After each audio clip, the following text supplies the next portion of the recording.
Let's see. Oh, we boxing? Yeah, we boxing. I need that belt like it ain't no other option. So we punching and weaving and blocking. Defeat ain't an option. Let them know. Shoot a video, put it on BVO. Let them know. Every time I punch, it's a heavy blow. BVO. Bound to hit like bricks cause it was set in stone. Let them know. I ain't getting body, but I'ma hit this flow. Yeah, way more than a show. This is BVO. This how it's finna go. I'ma throw some jabs. Make them think my punch is weaker than I hook his ass. This the ring, not the kitchen, but I'ma cook his ass. Me and him, that's the pro versus the rookie class. All my life I had to fight, but I still love it. Me and BVO got moves that you can't steal from us.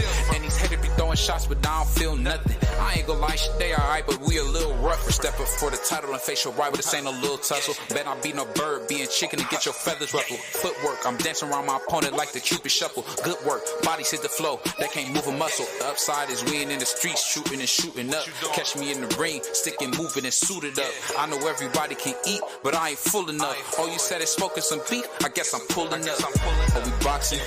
Yeah, we boxing.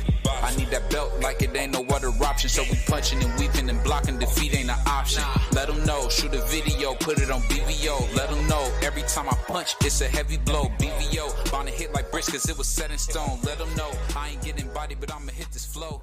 Yeah, way more than a show. This is BVO.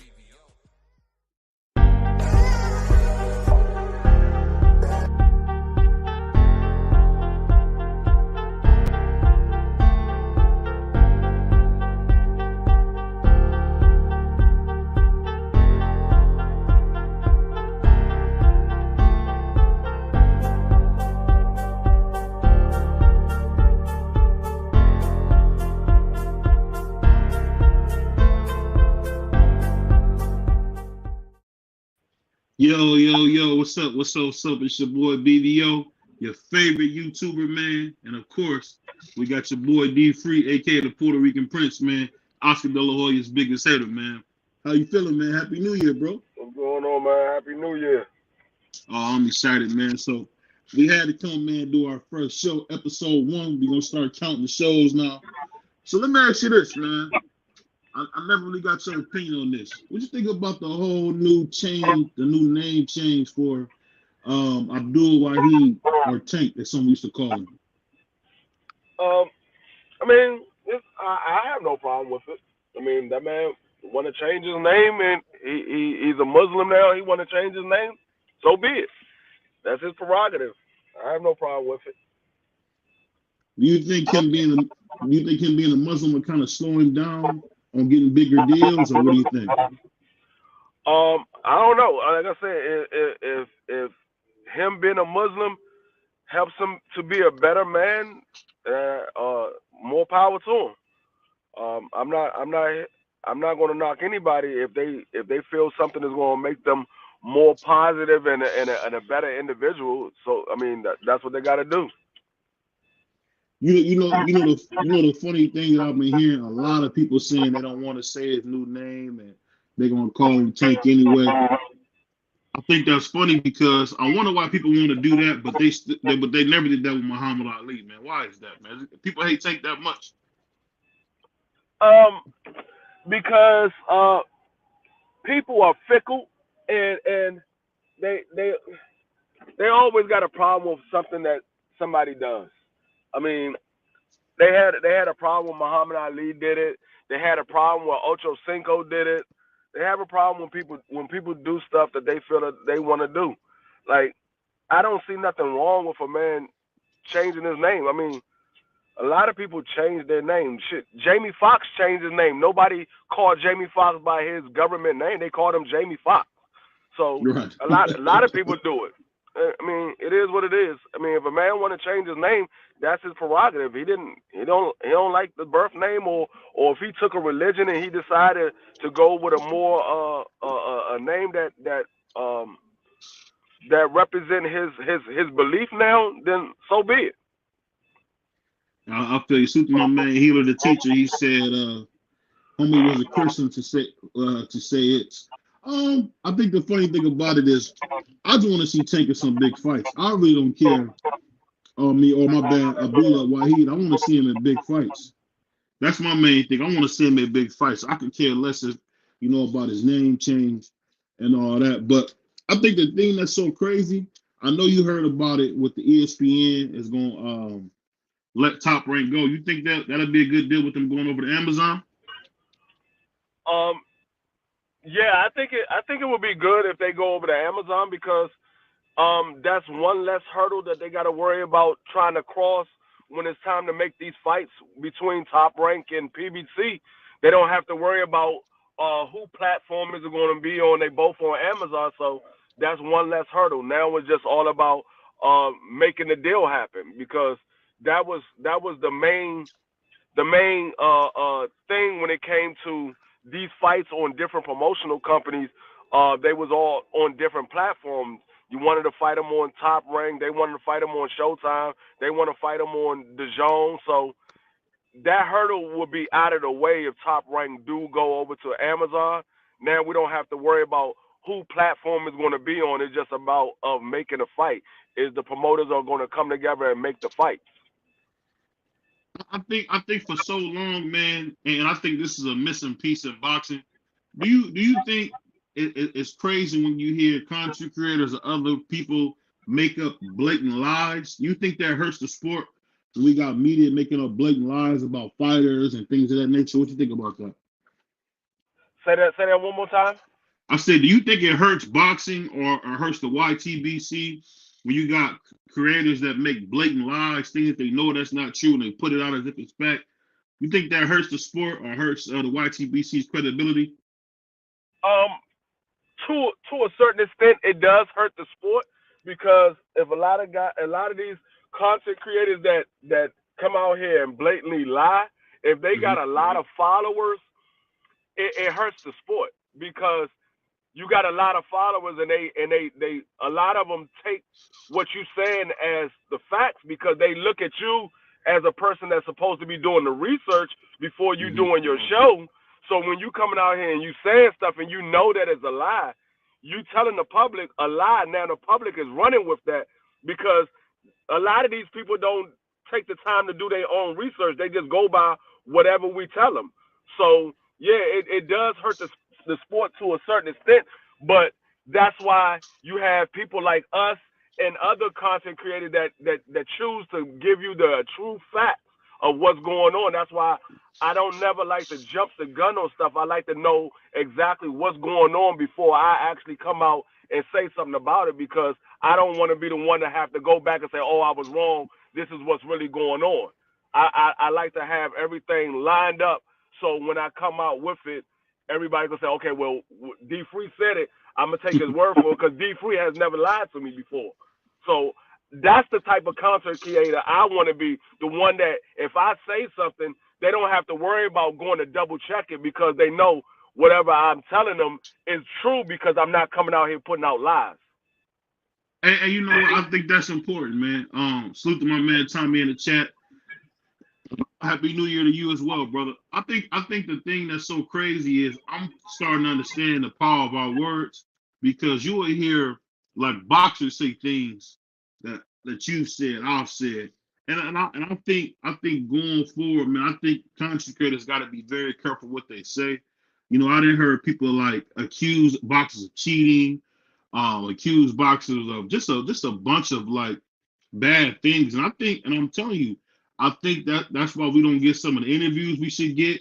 I think that's why we don't get the access we should get because I think some people take their position and misuse it. And I'm telling you, man, going forward, a lot of these boxers are not having it, man. I actually heard about a couple of boxers that's looking to put on defamation, suits against people. You think that's going to change the way people cover boxing as well?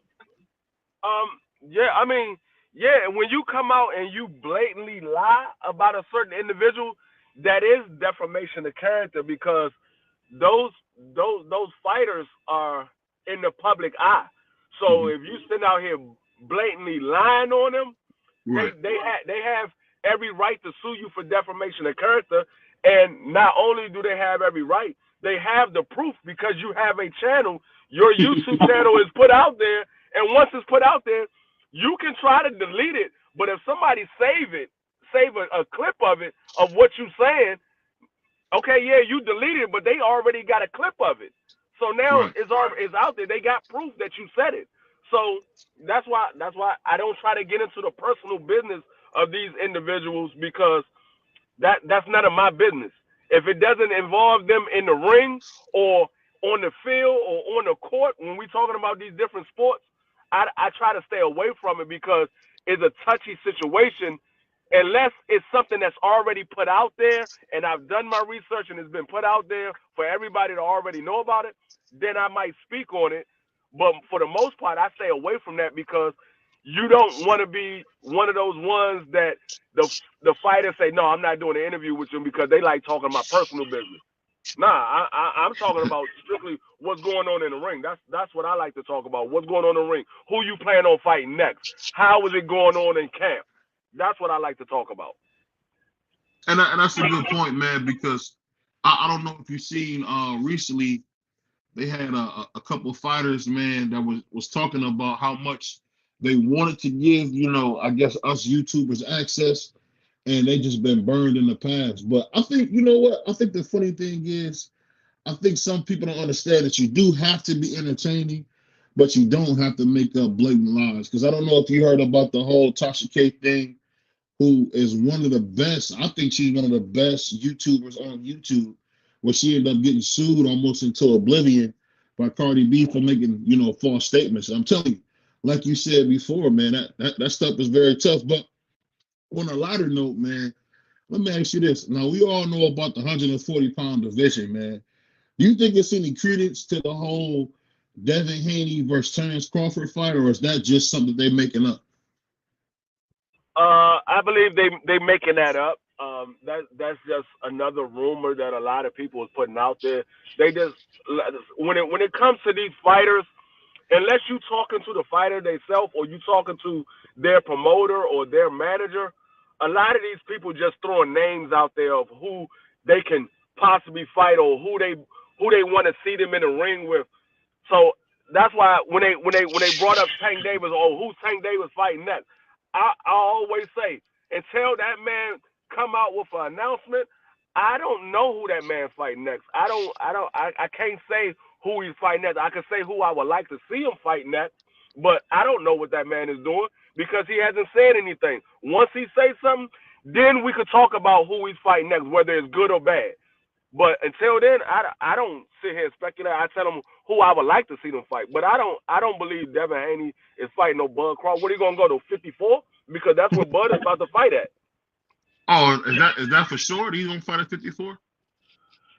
I mean, there's no purpose in him fighting at 47. He ain't undisputed no more. Oh, okay, that's right. I forgot they did steal his belt. Salute to my brother Juan in the chat. Salute to my man DS. Happy New Year to both y'all brothers. But the funny thing about it, I'm wondering, man, does Bill Haney get enough credit for being such a savvy promoter? Or do you think he's just a liar like Eddie Hearn? Which one do you think? Is he just savvy or is he a blatant liar like Eddie Hearn? Which one would you say? Who that? Bill Haney. Bill Haney? Yes. I don't think Bill Haney is a liar. I think Bill Haney say a bunch of different options that they can go, and then they choose one of the options, whichever one that they feel is better for them. They choose one of those options that they give out, and you can't say that they lied because they told you a bunch of different options, and then he just choose out of one of those options that he told you. Yeah, that being said, I'm just wondering because it seems like a lot of stuff that Bill says is not true. And I'm just wondering, why is that always the case? Is he jumping the gun with his information, or what's the case? Like what? What are you saying that he said? Okay, I'll give you an example. He had a thing where he said, we offered Tank Davis $20 million, right? But then Tank's team showed the offer, and the offer was not for $20 million. The offer was for a $20 million option. Pretty much, he gonna get $20 million with no back end. So what I was wondering to myself is, why would Bill make it seem like Tank is ducking if he really didn't even if the contract made no sense? That's what I'm saying. Things like that. Well, I like I said, I told y'all before when the whole thing was, when the whole $20 million came out, and they said Tank declined the $20 million. I said, well, we don't know what the offer was. Do we know if the offer was just a flat fee of $20 million, or was he going to get a back end off of that? That was one of the things that I said. I said we didn't know what the offer was. So I'm not going to jump the gun and just say, oh, Tank Davis turned down $20 million and we don't know what the offer is. It could have been he had to sign a 3-fight deal to get that $20 million, or it could have been just a flat fee. And from what you're saying is it was a flat fee of $20 million. He wasn't getting no back end on it. So it makes sense for Tank to turn it down when he did a big fight with Ryan Garcia and he saw well more than $20 million. Yeah, I agree with that. And I think the thing that I gotta give you credit for, man, is that you do a good job of not getting too excited. Where I can say my brother Free does not get excited about what the fighters say. It seems like you don't get excited until we get to the doggone weigh-in. Have you always been that way when it comes to boxing? I haven't always been that way, but because I've been around boxing long enough, I know everything ain't always what it seems. So until they make an announcement and that paperwork is signed, I don't get excited about what I hear people talk about until the fighters come out and say, yeah, this fight is a done deal. We signed the paperwork. This fight is happening on this date.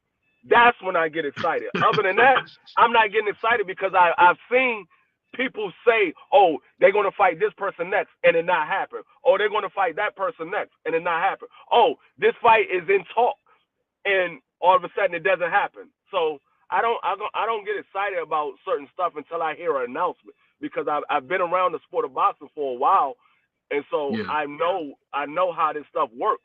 They might be talking to a bunch of different people and trying to make a fight happen, and once they get the deal that they're looking for, that's when the fight is going to happen.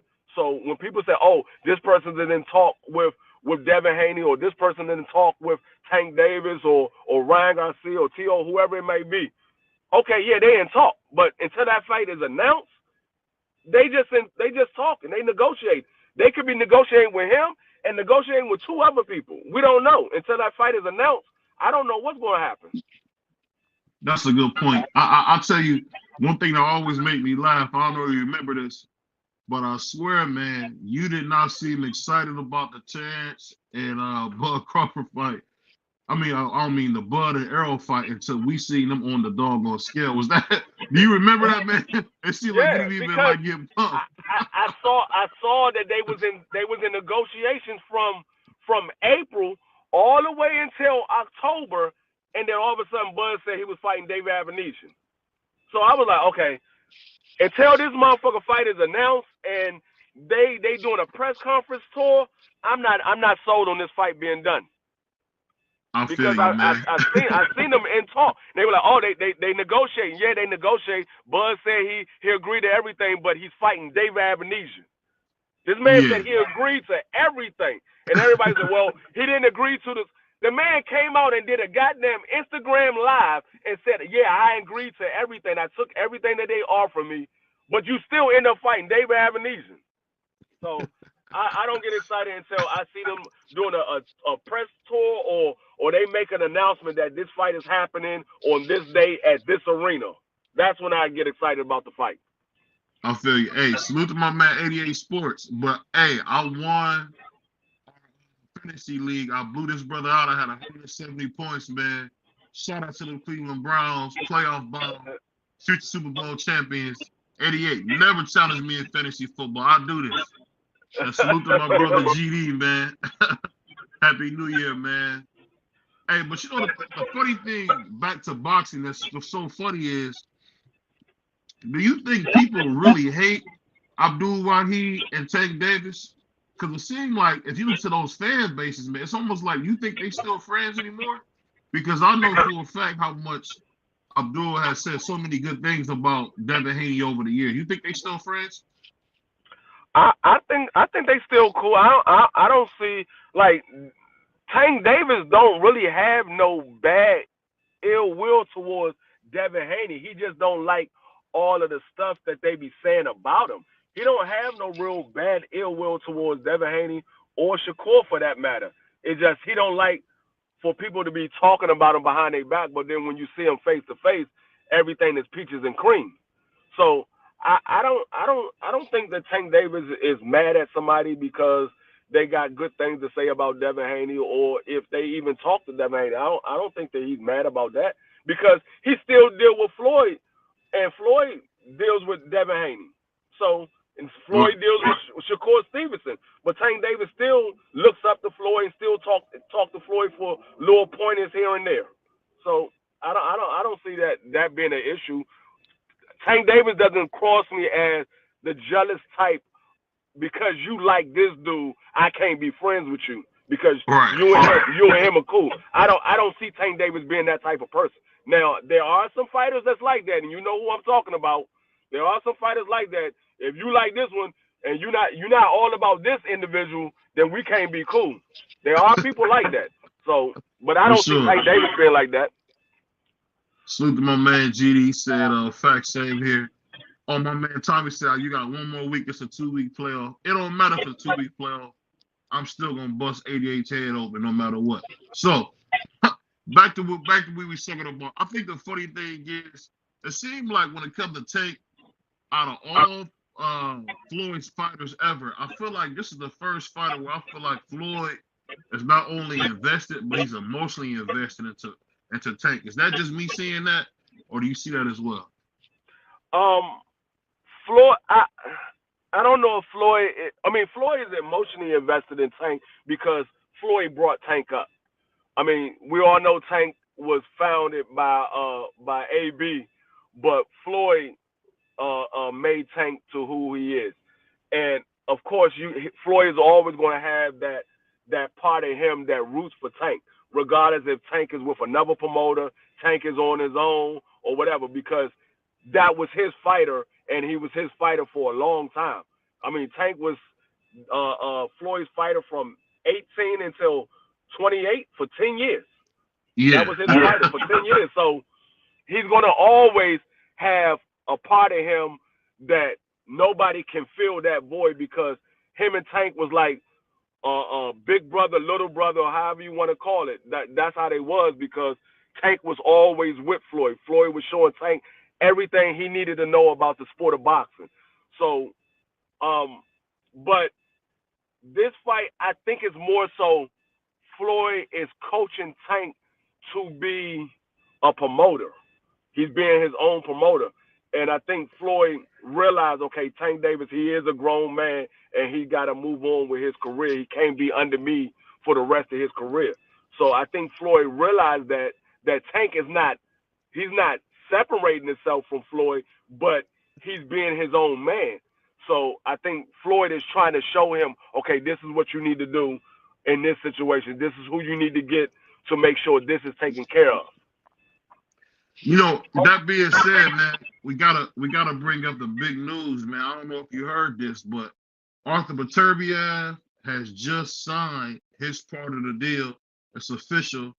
He signed his part of the deal. Bob Arum, and I cannot remember his steps. I think his son-in-law's name. I just forgot his son-in-law's name, but both of those guys from the top rank just said that he signed his part of the deal for the Dimitri Bivol fight. What you think about that fight, man? You think that's going to be the biggest fight in boxing, or is that just a hardcore fight? No, it's going to be a good fight. It's going to be a hard fight. But I don't think it's going to be the biggest fight in boxing, because neither one of these guys are big names. They're big fighters to the diehard fans, but to the casuals, they're not no big name fighters. But I don't know if they fighting for undisputed, because I don't know if the WBC sanctioned it. I think it might just be a fight that they're having, but I don't know if it's for undisputed. I didn't hear if the WBC sanctioned or not, because the WBC was the reason why they didn't fight last year. Now that we're in 2024, the WBC is the reason why they didn't fight last year, because they wasn't sanctioning the fight because of the whole Russian tie that Bivol had, although Beterbiev have it as well. Yeah, I think from what his son, I apologize, everybody. I cannot remember It's Bob Arum's son-in-law. I cannot remember his name. He's actually the CEO of Top Rank. I cannot think of his name off, and I apologize. But he basically was saying that they're going to do the fight with or without the WBC. Mendoza came out and said that he wants to fight as well for the WBA. And I didn't hear anything from the WBO, but it seemed like they got, I think his name is Roberto Mendoza. The WBA, he's 100% behind the fight. And he said that he's going to move whatever mandatories or whatever he has to do. They want this fight with or without the belts. You think this is going to be a legendary fight just off the fact they don't care about the belts? Yeah, I mean it's gonna make the WBC realize you're not bigger than the sport.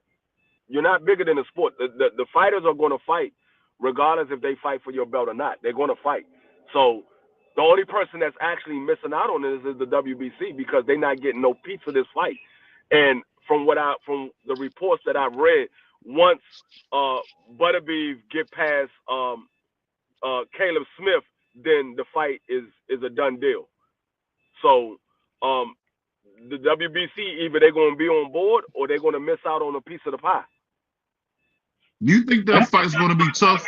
Because one thing about Caleb Smith, him moving up to 175 has been the best thing he's ever done because he's looked strong.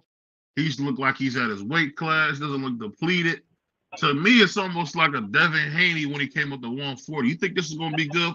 It's going to be a tough fight for Better Beef fight Caleb Smith? No.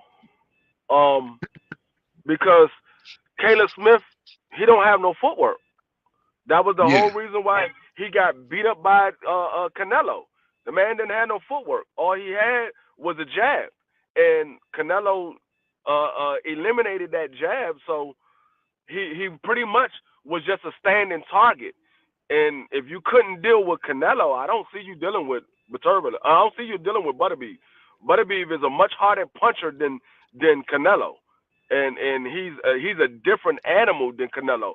Like that man is going to come in here to take your head off, and it's just a matter of time before Caleb Smith get knocked out. I don't see Caleb Smith putting up much of a defense against Butterbeef. I can see that. It's just that he been at 175. He been stopping everybody. Salute to my man, my Louisville brother, man. Josh Sanders in the building, man. I appreciate you, man. Happy New Year to you as well, my brother. I'll just say this. Caleb Smith has just been so impressive at 175, man. I guess I just want to see what he does against Better Beef because Better Beef, it's the craziest thing, man. You know, I call him the Benjamin Buttons of boxing. The man 150 years old, and he seemed like he's still getting better. I remember his trainer has said in an interview with, I think it was, I want to say it was with Fight Hype. He said that he's never seen a guy get better once he got over 30. And I'm wondering, do you think this whole Benjamin Buttons thing, this whole renaissance, Better Beef seeming to get better, and it's been true. His defense has gotten better. His punches are super crisp. I mean, he almost looked better now than he did in his so-called prime. Is this normal to be this good, this old? What you think, man? I think Butterbeef is a true student of the game. Like all he does is take care of his family and train. That's all he does. All he does is train. So he doesn't take a lot of punishment, Right. and we got to remember that he's fighting a lot of guys who really are not real big competition for him. So he's not taking the punishment that a normal fighter would take. So yeah, it seems like he's getting better. It's not really so much he's getting better. It's just he's that much better than everybody else at 175. Wow. And the reason I say that is because when I seen him versus Anthony Yarde, I don't know if you remember that fight. When Anthony Yarde fought Sergey Crusher Kovalev, you know, he gave him hell before he went out of there. And I'm just wondering how come you know, it seemed like Yard kind of gave Better Beef a little bit of a tough fight, but then he got settled and stopped it. You think he got to get pissed off first, or that's just how Better Beef fights, where he got to take a little punishment now before he gets Um, guys out of there? nah, and like when I was talking to his trainer, me and Thomas did an interview with his trainer. Um, Oh wow, Butterbeef, yeah, Butterbeef, he's the type of individual. Um, as the fight go on, he gets stronger.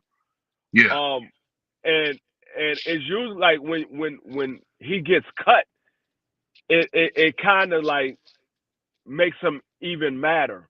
Like I forgot how his trainer said it, but it was like when he had got cut in the Marcus Brown fight. He right, said not one time did he worry about the cut.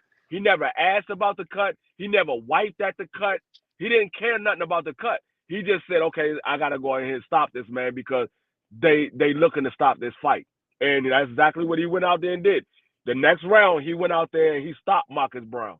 And so he's a different animal. That's why I say in order for me to say that somebody can beat Butterbeef, they have to beat him. I right. don't know nobody that can beat him. They have to beat him in order for me to say, okay, this guy's gonna beat him.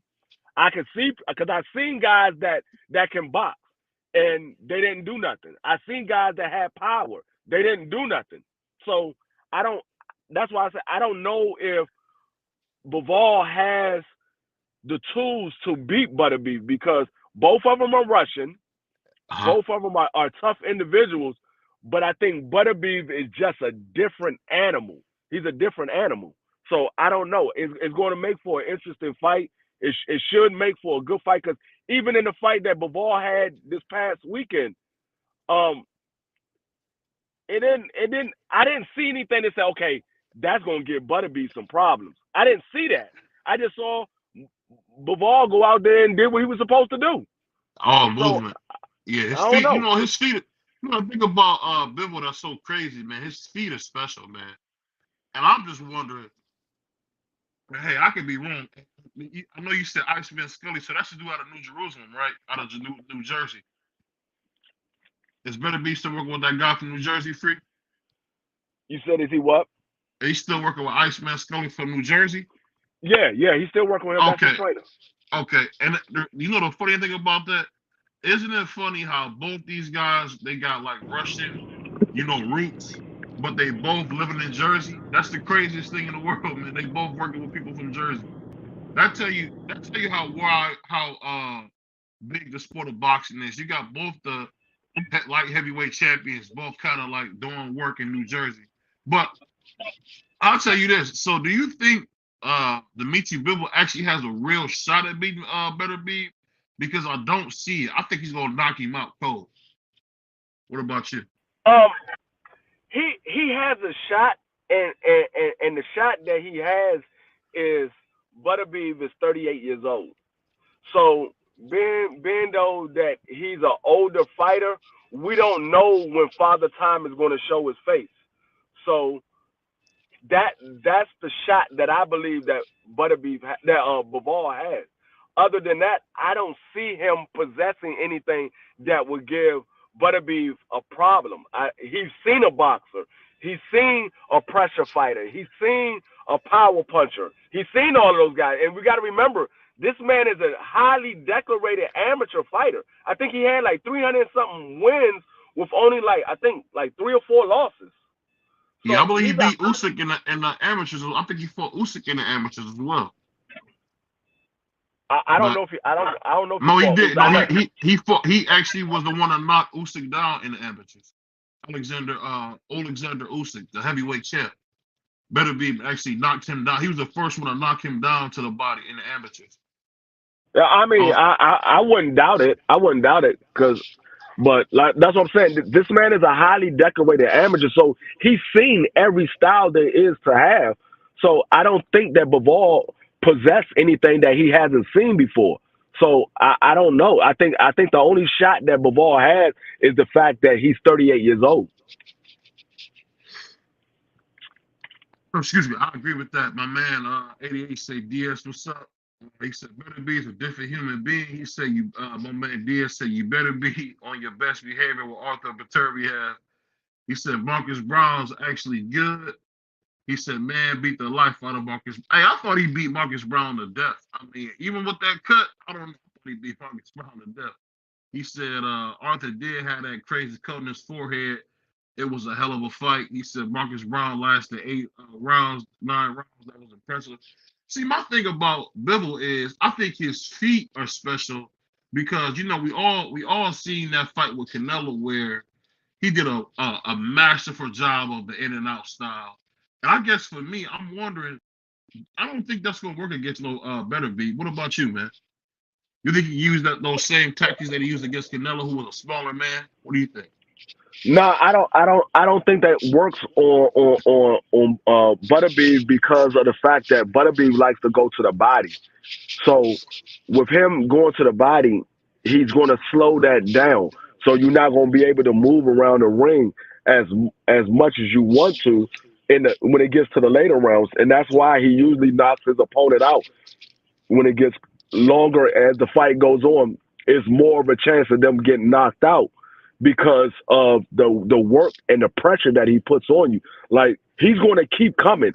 Unless you got some power that's going to stop him from coming at you, he's going to keep coming. So he's going to wear you down. He's going to wear you down from the punches that he's throwing, but not only that, he's going to wear you down from the pressure that he's putting on you because he's making you actually observe more energy he's making you use more energy by having to keep moving to stay away from him because he's going to keep coming at you. So I don't know. That's why I say I don't know nobody that's going to beat that man. I don't know nobody. I think it has to be a cruiserweight or a heavyweight. I don't see nobody at 175 beating him. So do you think this is hypothetical? I don't think we'll get this fight because of the age. Do you think David Morrell will have a chance to get better against Better Beef or no? He will have a chance, but I don't know how Morrell will favor towards the power that Butterbeef has.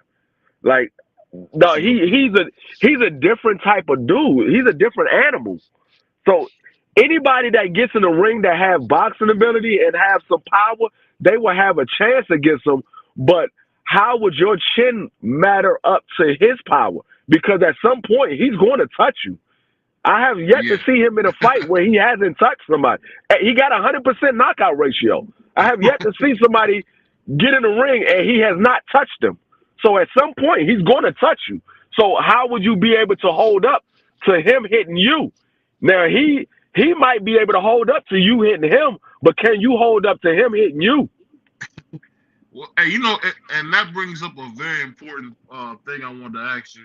You think that's why the Mexican Monster didn't take that fight with Beterbiev because of that pressure he brings?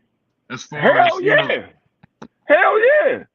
No, anybody in their right mind that started off at 47 or 54, wherever Canelo started off at, and moved all the way up, and you saw that monster was knocking out everybody, and it was nobody that can slow him down, you're like, man, I'm not getting in the ring with that dude, dog. Fuck no.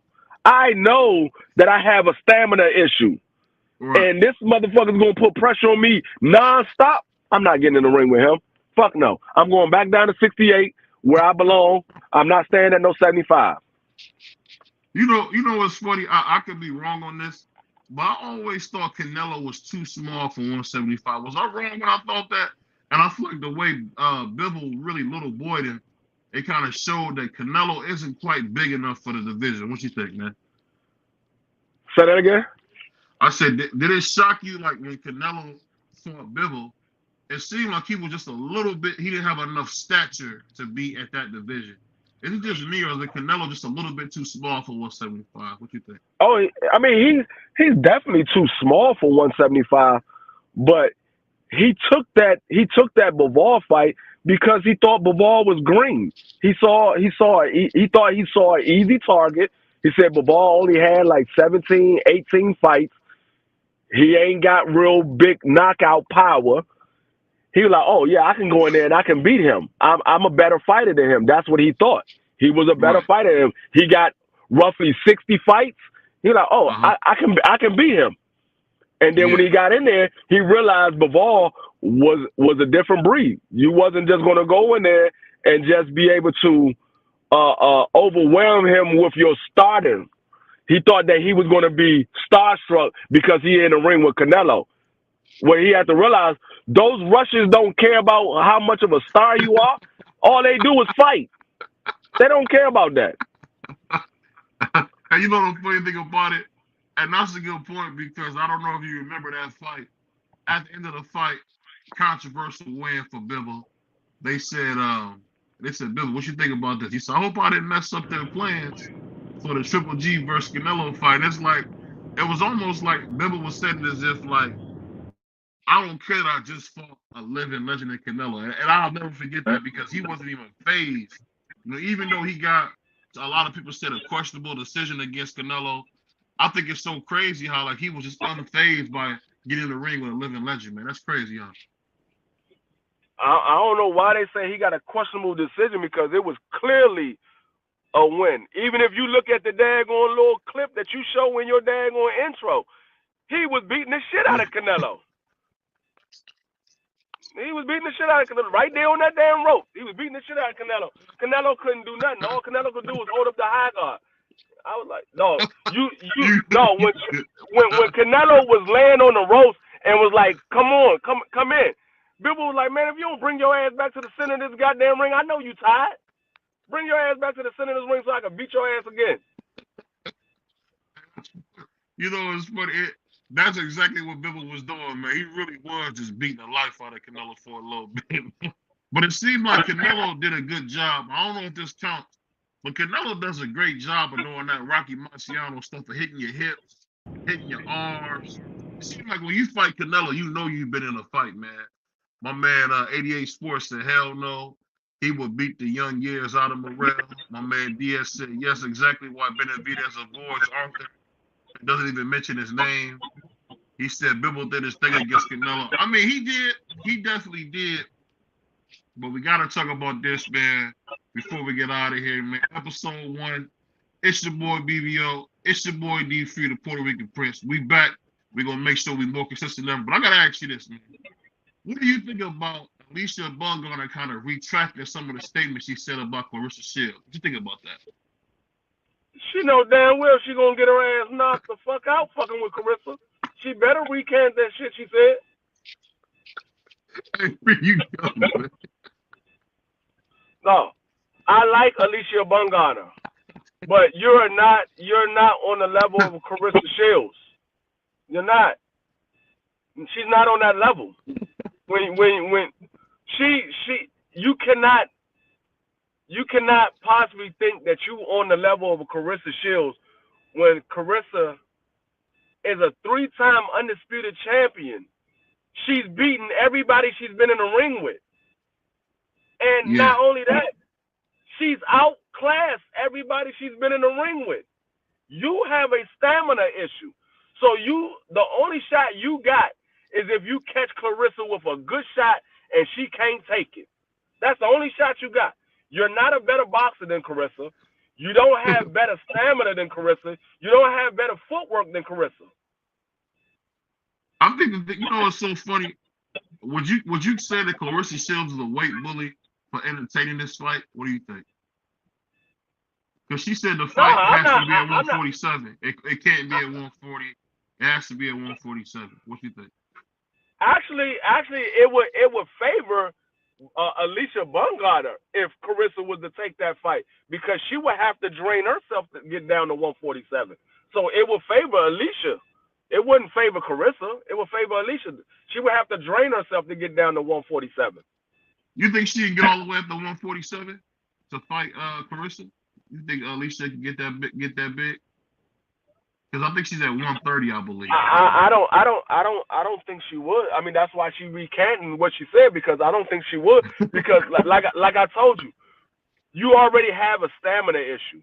You at 130.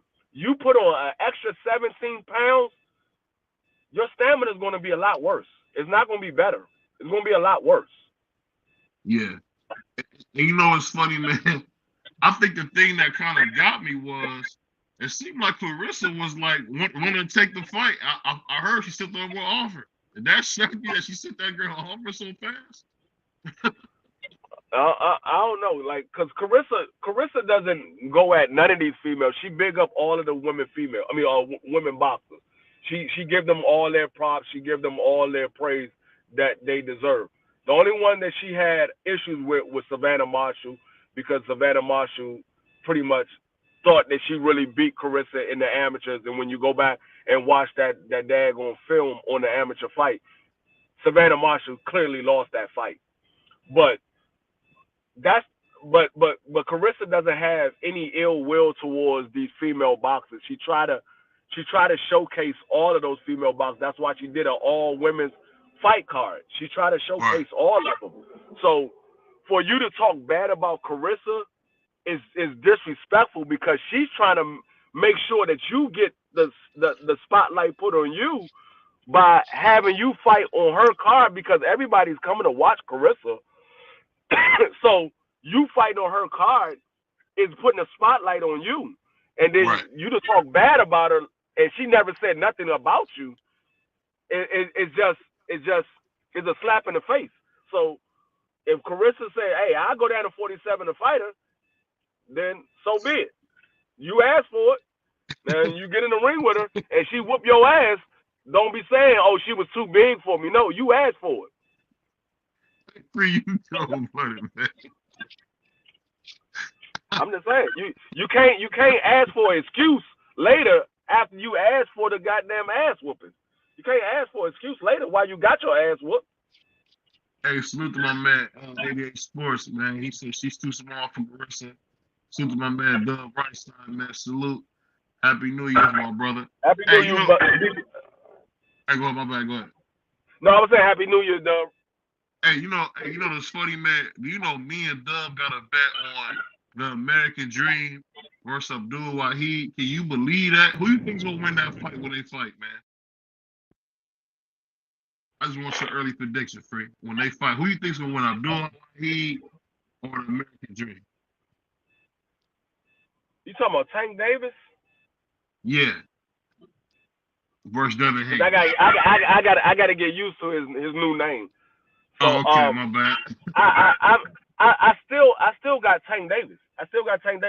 I didn't see anything in the fight with Regis that said, okay, Devin is going to beat Tank Davis, because I never thought that Regis could beat Tank Davis. So I didn't see anything that he did to Regis that made me think that, okay, he could do the same thing to Tank Davis. Tank Davis has better footwork than Regis Prograis. Tank Davis has better boxing ability than Regis Prograis. He has better defense than Regis Prograis. He has better punch placement than Regis Prograis. So I didn't see anything that he did to Regis to make me change my mind. What I did see is Devin Haney looks better at that weight class than he did at 135. I will say that. He looked better at that weight class than he did at 135. But I didn't see anything that makes me change my mind that he will beat Tank Davis. I mean, I still have Tank Davis. If Devin Haney beats him, then Devin Haney was the better man, and he beat him.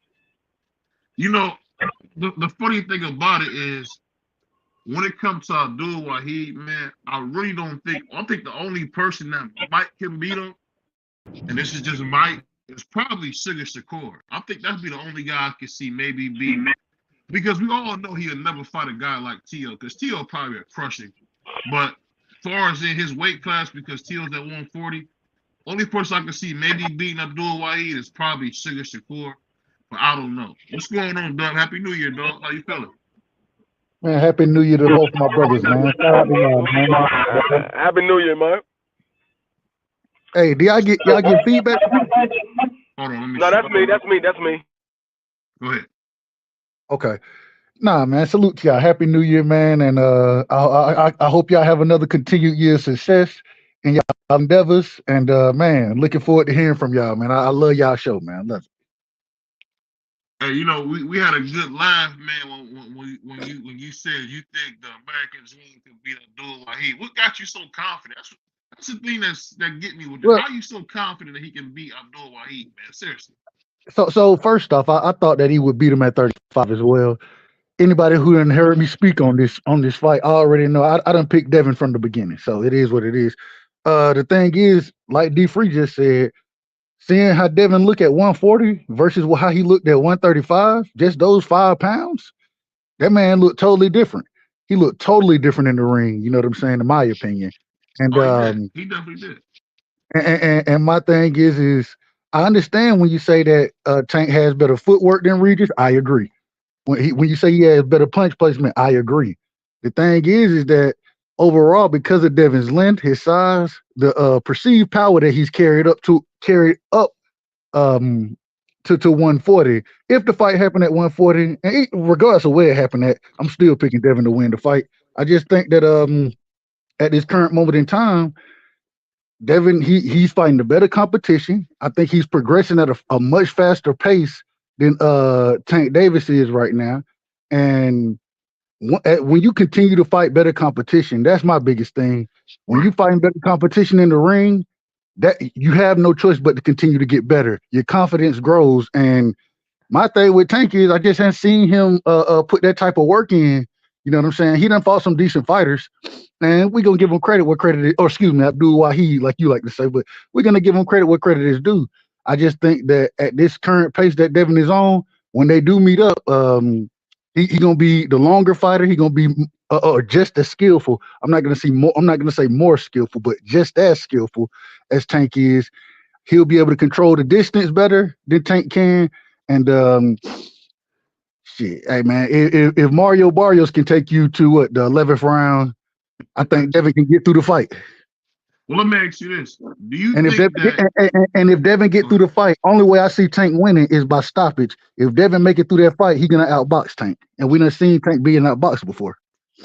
Well, let me ask you this: what happens if Abdul Wahid does a Miguel Cotto and makes Devin fight? What happens then? Because that's to If, me, that's one of those if, fights that really showed a lot with Floyd, was when he had a guy that cut the ring off and said, "No, you got to stand in front of me, MF, and fight me." What happens if Abdul does that same thing to the American Dream? What do you think? How do you think that he's going to solve that problem? this first Right. thing is first thing he got to do it. The problem is Tank, and I say it respectfully, the man, he throws some of the fewest shots in. You know what I'm saying? It ain't like he a volume puncher. You know what I mean? He Correct. looking for a shot. He very picky with his shots. And so we ain't never just seen him make somebody fight. You tell me who he made fight him. Ryan Garcia Oh, wanted to fight him. yeah. Hector Garcia wanted to fight him. He ain't never just made, when Mario Barrios was standing there fighting off the back foot to some degree, using his jab, using the straight down the middle. Hey, it was he was having success against Tank. You know what I'm saying? He had enough success where Floyd had to come up there and say, "You losing this on the unofficials now." Even though the official scorecards had Tank up, I want to put that out there. Now the official scorecards had Tank up, but for Floyd to come out and say that, I just think Devin is levels above Mario Barrios, and so Tank gonna have to let his hands go. He gonna have to be first a lot. You know what I'm saying? He gonna have to take some shots to come in to give some shots. Um, and we've seen him do it to some degree, but hell, even the Leo Santa Cruz knockout, Leo wanted to fight. You know what I'm saying? Tank ain't ran into nobody who is gonna outside of Mario Barrios. Tank ain't Right. really just ran into somebody who's gonna fight off the back foot, utilize slick movement, tie him up when he get inside. You know, simple things that we all know. We know how Devin he's gonna fight. We know how Tank is gonna fight pretty much. If Tank changes some things, then I can see the fight going a different way. I just think he's gonna have to be more of a volume puncher in that fight against Devin than he's ever been in his career. And because he hadn't been taking those top level guys on like Devin has, in my opinion, then I just think, and then the other thing, Devin 25, Tank about to be 30. You know what I'm saying? So Tank is starting to go into the back half of his career where Devin is just really getting to his prime. It's just a lot of factors that go into it. Tank better fight that young man now because the longer he wait, the Hey, less chance I give him. I heard you say Devin is 25 and Tank is about to go into 30 in about 2 years. But do you think that Devin has more mileage on his body, being though he started at 16? Tank been fighting damn near just as long as Devin has. Well, and when I No, say that, I mean Tank started at a young age as well. So I don't think it's no, more I, mileage. I, ain't, I ain't talking about amateurs. I'm talking about pros. I ain't talking The, about amateurs. I'm talking about the pros. they pro fights, even the pro fights that they've been in, Tank has been hit more than Devin has. Tank has fought less roundage.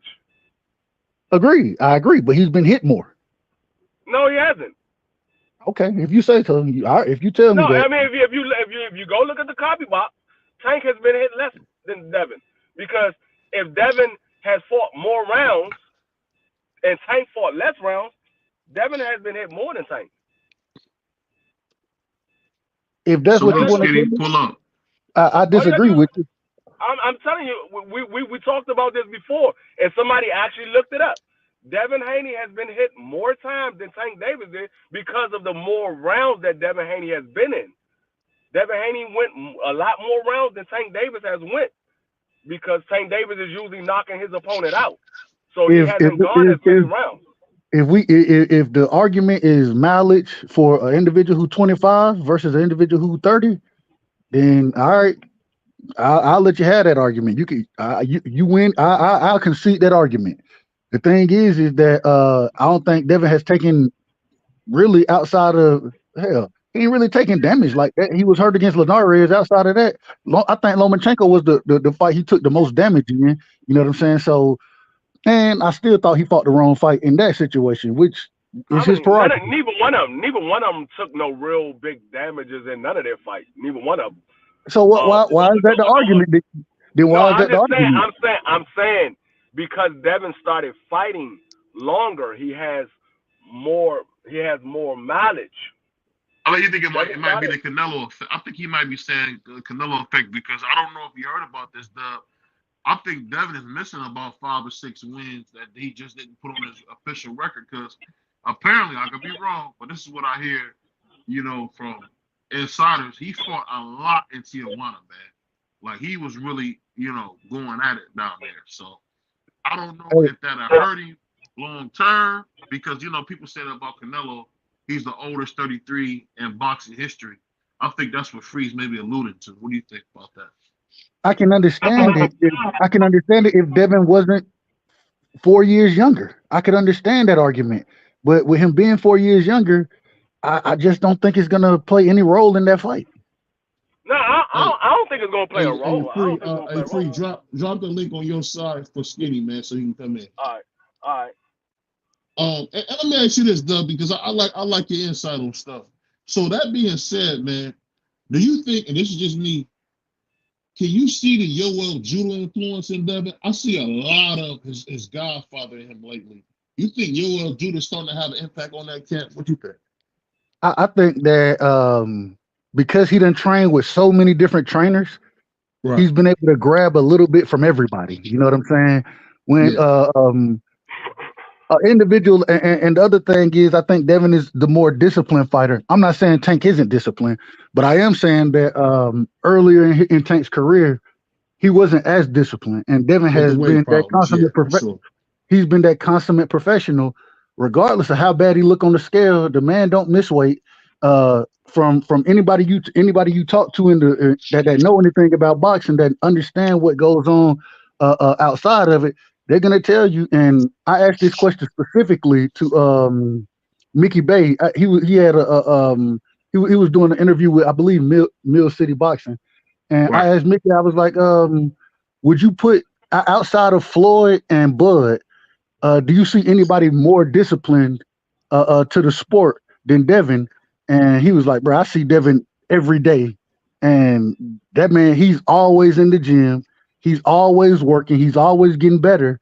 And I'm not saying Tank ain't doing that, but I am saying Right. Tank wasn't doing that as much when he was 25 as Devin is doing now. And there's something to be said about that, in my opinion. So I don't know. I just think Devin, bro. And once again, I'm a fan of Devin. I'm a fan of Tank too. People get Yeah. that twisted. People get it twisted when you having to pick fights. You know what I'm saying? But Yeah, I'm for a fan sure. of both of these guys, and so I just think Devin he's a little more dedicated to the sport, along with the reach, the size, and the discipline. I think that just a lot. Tank can definitely win that fight. Tank can definitely stop Devin because that's how special Tank is. You know what I'm saying? And I think it's gonna Right. take a special fighter to beat Devin. The thing is that he better fight that young man now because the man only seems to be getting better and better and better. And I don't know. I don't know what you want me to tell you. To speak to what you're saying, I agree with you on a lot of what you're saying. My only thing about the American dream is this, and I honestly could say, I see, maybe it's just me, but I see a lot of Yoel Judah into this because I'm seeing more power. I'm seeing him sitting down on punches. He's doing a lot of things that he probably wasn't doing at 135. But my main thing with Devin is, I think he fights the wrong fight too often. And I think it's going to catch up to him once he gets in there with guys who are better and better and start to get on his talent level. Because I just really think he picks it, like you said, he fights the wrong fight a lot of times. Like that Loma fight could have been different if he would have fought a different fight. And you think at some point that's gonna catch up to him? I'm what I any you free or dub, I'll ask y'all that. You think that's gonna catch up to him fighting the wrong fight over and over again? I'll let D Free. I'll let you respond, then I'll respond after you, sir. I don't know if he fought the wrong fight with Loma. We gotta understand Loma is a good fighter, regardless of how we think of Loma. Loma's a Right. good fighter. I think Devin fought the fight that he had to fight against Loma to win. I don't think he fought the wrong fight. I think that was the fight that he had to fight against Loma to win because Loma got excellent footwork. Loma got excellent boxing ability. So it wasn't like he was in there with a Regis Prograis where he could have just stayed on the outside and used his jab the whole night, or Cambosis and just stay on the outside and use his jab the whole night. He had to mix it up with Loma because Loma was able to get inside and work on the inside. So I Oh, think he fought go the ahead. fight. He had to fight against Loma. I also think, and going, I'm gonna go to D Free. I mean, not D Free. Excuse me. I'm gonna answer your point next video. Got a little feedback, D Free. So I'm a going talk speaking specifically to the Loma fight. One of the big things I always said about Loma was he struggles to fight going backward. You know what I'm saying? And so in that fight, I think Devin his game plan was shit. I'm gonna push Loma back. I'm gonna push him back. You know what I'm saying? And a lot of these guys struggle fighting going backwards. Hence the reason in the JoJo Diaz fight, and I say this respectfully to JoJo. I like JoJo a lot. I like Linares a lot. But they're not fighters who are able to fight off the back foot that well. You know what I'm saying? Loma, he's one of those guys who can't fight off the back foot. So Devin, a lot of times he's gonna force you to fight the style that you really don't want to fight. You know what I mean? So although I do think that he did fight the wrong style against Loma, I thought he fought the wrong style against JoJo Diaz and Linares. I think he allowed it to be a fight because he knew that skill wise he was better than them, and people have always criticized the young man for being boring, which I think we got to throw that that boring label out for Devin because hell, the Linares fight wasn't boring. The JoJo fight wasn't boring. The first Cambosis fight was boring because he beat the man with a jab. But even the second fight, he was walking damn Cambosis down in that fight. You know what I'm saying? Lomachenko, another exciting fight. The Regis Prograis fight. People said he was going to be running, he was going to be holding, he was going to jab and grab. That man stood in the middle of the ring. He took his half steps back and let his hands go. So I got to see it. I got to see somebody prove that they're gonna force Devin to fight a fight that he don't want to fight. The problem is you tell me what fight Devin don't want to fight. You tell me the inside fight. I done seen the man fight on the inside. Regardless of what y'all want to tell me, I done seen him fight on the inside. The second point, going to what BVO was talking about with him sitting down on his punches more, the Yoel Judah effect. I do see that to some degree, but I think that came more with him moving up to 40, him having or I don't even think he was sitting on his punches as much. I just think he didn't have to drain himself. I think the more we see him fight at comfortable weights for him, he'll sit down on his punches and have more. That man wasn't expecting to hurt Regis the way he hurt him. Regardless of what they talk about outside of it, I understand how fighters gonna talk. But I don't think he was. I don't think he understood he could hurt Regis the way that he was hurting Regis in that fight. And so now, Regis, hell, Regis ain't never been stopped. You know what I'm saying? We seen him drop one time, but even that they called it a slip, which I think we all understood he was dropped in that fight. Regis understood he was dropped in that fight. But overall, man, when you fighting somebody who a heavy puncher like Regis is, and you able to put some shit on his chin and hurt him, you know what I'm saying, multiple times in the fight. I don't even think the knockdown was when Regis was really hurt. I think that caught him off by surprise. The other shots in what I think the 6th round he was hurt. I think the 8th or 9th round he was hurt in that situation. So I don't even think Devin even understands the power that he's going to be able to carry if he really sitting on his shots. And I think we've yet to see the best Devin yet, whereas I think we've seen the best Tank already. I think we have. That's a good point. I'm gonna read a couple of these comments real quick. So my man DS, he said Triple G still fighting. I believe so, but I know he dropped all his belts, so I don't know what he's doing at this point. My man J.A. Dixon, man, he said I just need to see him fight someone in their prime who's not small or looking rusty in their previous fight. He said Loma. Hold on, real quick. Hold on, real quick. I wanna respond back to go back to that. The problem is that because Devin is so young right now and is fighting at the championship level, a lot of guys his age, Shushu older than Devin, and y'all know how I feel about Shushu. A lot of these younger guys right now are older than Devin, and they're not fighting on Devin level, so we're not going to see him fighting guys like that because they haven't made it to the championship level yet. And so how can we hold that against Devin? Yeah, that's a good point because Devin is doing a lot of what a LeBron or a John Jones did or Canelo did, where he's kind of like going to be a part of the past and this upcoming generation of fighters like the Shoes, people like that, because he's like you say, he's only getting better. My only thing I worry about with Devin is, does he have too many cooks in the kitchen? Because I feel like Bill has brought too many people in there, and I don't know if Devin has an identity. I think with Yoel it'll be better, but I think Yoel should be the full-time trainer. What you think about that? I disagree. I think Bill being his trainer right now is one thing to have too many cooks in the kitchen, but if anybody know anything about cooking, you got a main chef and then you got sous chefs around them. You know what I'm saying? You're gonna have sous chefs in the kitchen. And so I think just because the sous chefs can get in there and do certain things and they do them well, the main chef, he always has the overall say so on what's gonna be served.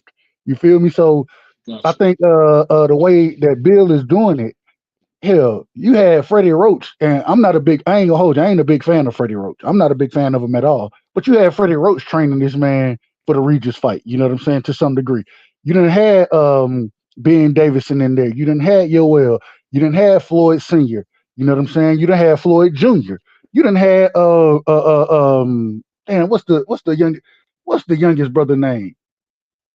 Mickey Bay? No, the youngest brother, the youngest Floyd. I mean the youngest Mayweather. Jeff trained him early in his career. You know what I'm saying? Man, he just has so much from so many different guys that he can pick and choose and pull from. When you say he doesn't have an identity, the reason he don't have an identity is because he can do it all. And he can take and choose whatever he think is going to make, or whatever him and Bill put together as their game plan to say, okay, this is what is going to give this fighter trouble. This is what we're going to take away from him. Coming from that Mayweather school, what you going to do? You're going to take what the individual do best, and you're going to make them beat you some other way, and then you want to go out there and try to do what you do best. Now, what we need to see is somebody take away what Devin is doing best and see the adjustments. That's what I want to see, because I think that'll really tell me how good he can be. And I don't think he done fought anybody.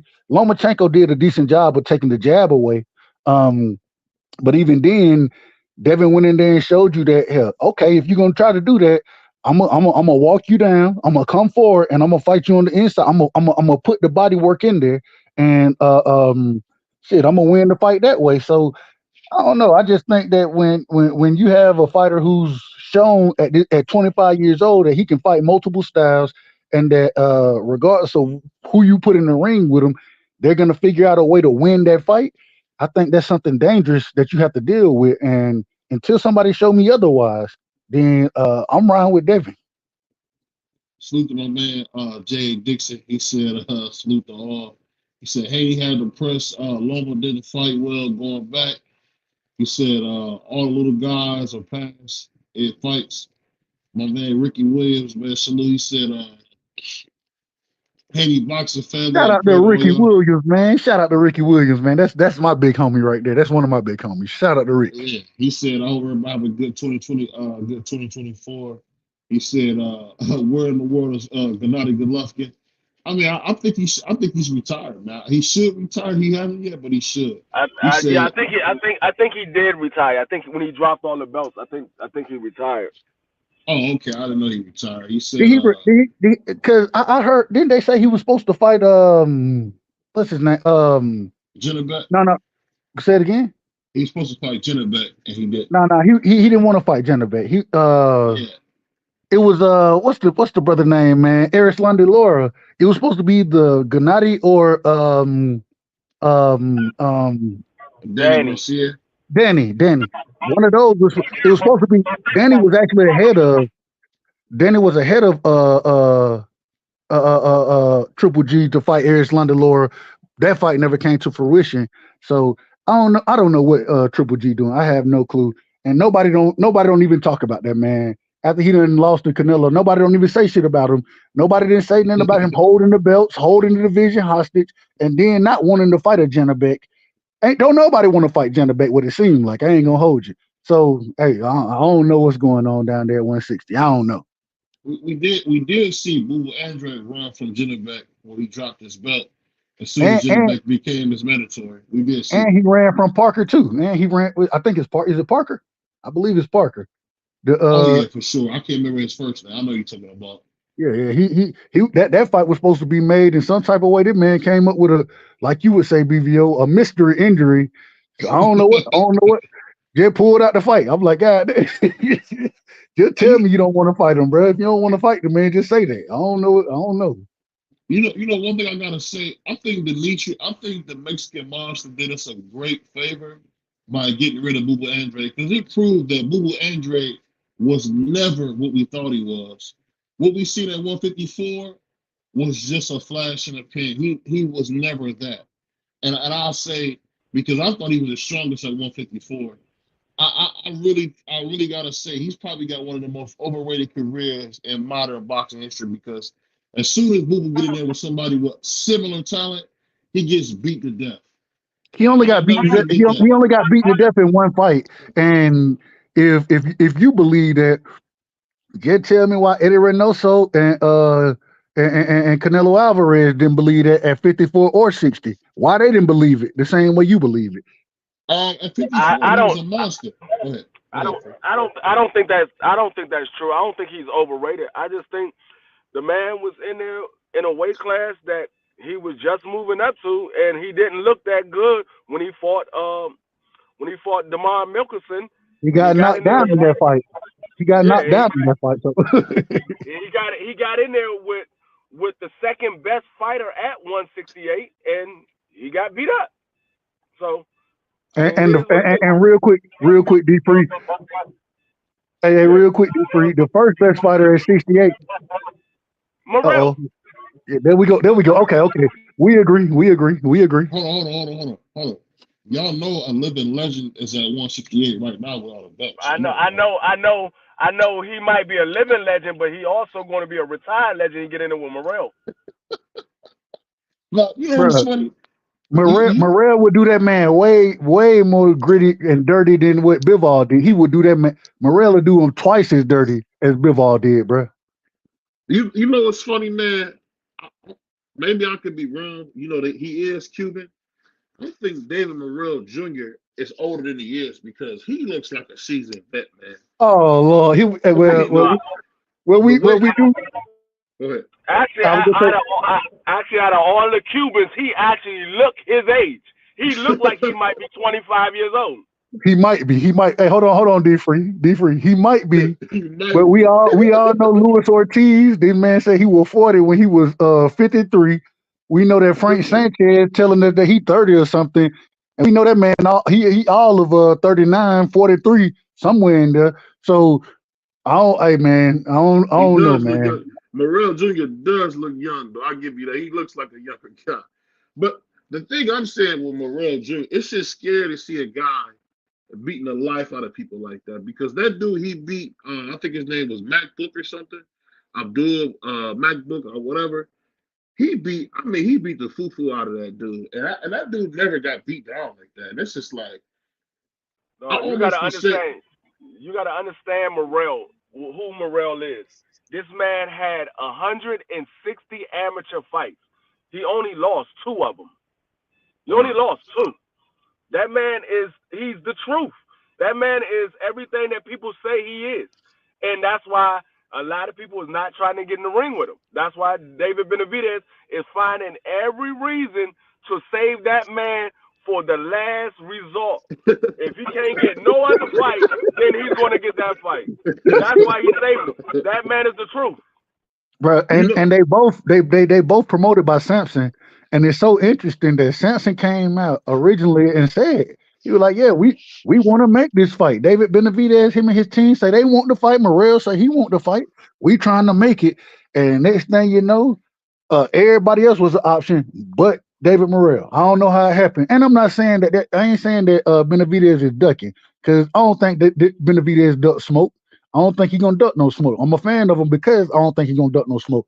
But at the same time, I will say every offer ain't the same. And with the offer for Caleb Plant and Boo Boo Andrade, however you say that brother last name, respectfully. Yeah. that the offers for those, even though the money may have been the same for the David Morrell fight, those are 2 much easier fights in my opinion for Benavidez than what David Morrell presents. I think David Morrell go fuck both of them up bad. I think he stopped both of them. And I think he stopped him by the 8th round. I think he stopped him by the 8th round. You know the thing that's so crazy about Morrell that I don't get is Morrell said he would take $800,000. I didn't notice, but Morrell's not making a ton of money like that. He told because he's in the Midwest. He did a interview with the Indianapolis Star. I think he's in Indianapolis, I believe. And he basically was saying that all he asked for was $800,000, and he would take the Benavidez fight. So I'm sure David wiping his butt with that kind of money, right? Like Del Rice said, they said that the fight was supposed to happen. The manager came out, who is the manager of both of them. They said the fight's supposed to happen. And Jose Benavidez Sr. said, yeah, the fight is signed. If we don't get the Canelo fight, we're fighting David Morrell next. And then all of a sudden, David Benavidez said, I ain't signed no goddamn paperwork. I don't know what they talking about. So your manager and your father lied on you?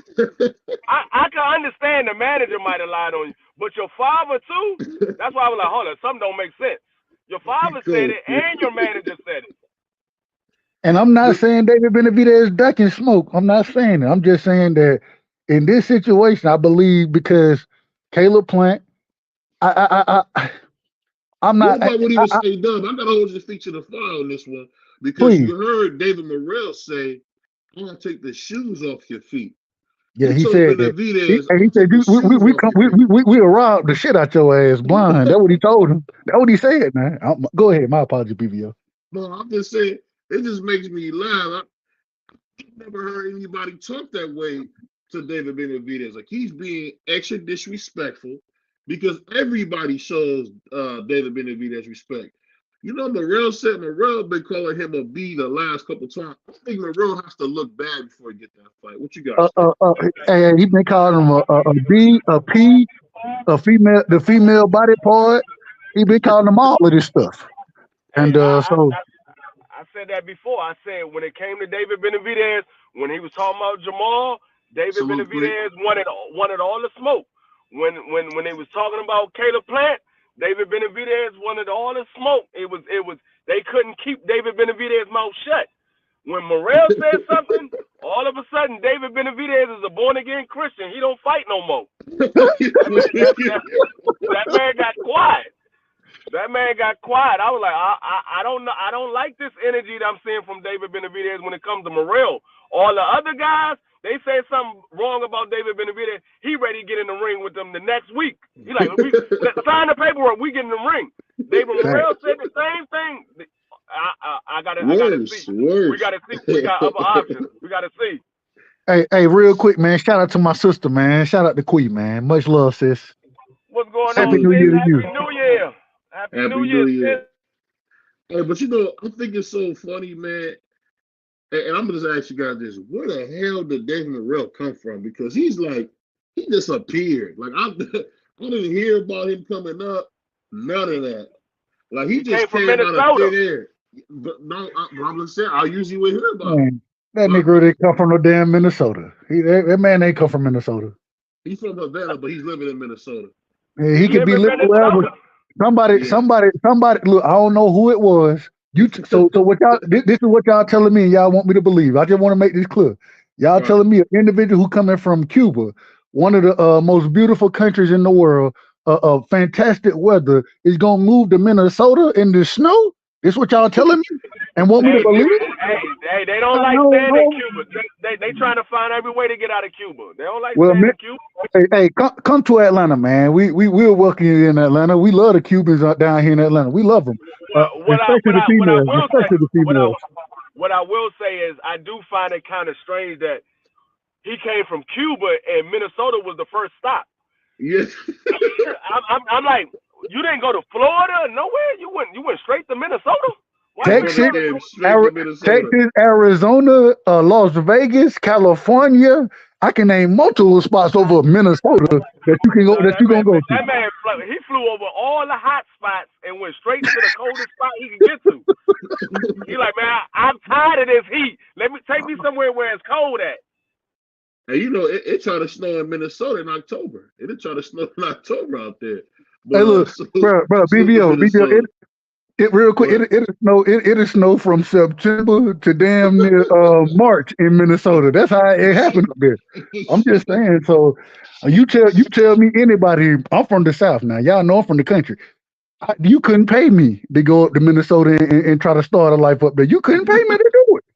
No, hey, and if you is paying me, then that means that you done doubled my salary. You know what I'm saying? I'm making over $250,000 or something like that for me to take my black ass up there because I'm not trying to deal with that weather. All you got to do is ask Ricky. Ricky live out in Minnesota. He know about that damn weather. Yeah, that weather. Hey, it made Cleveland and Chicago look like nothing. The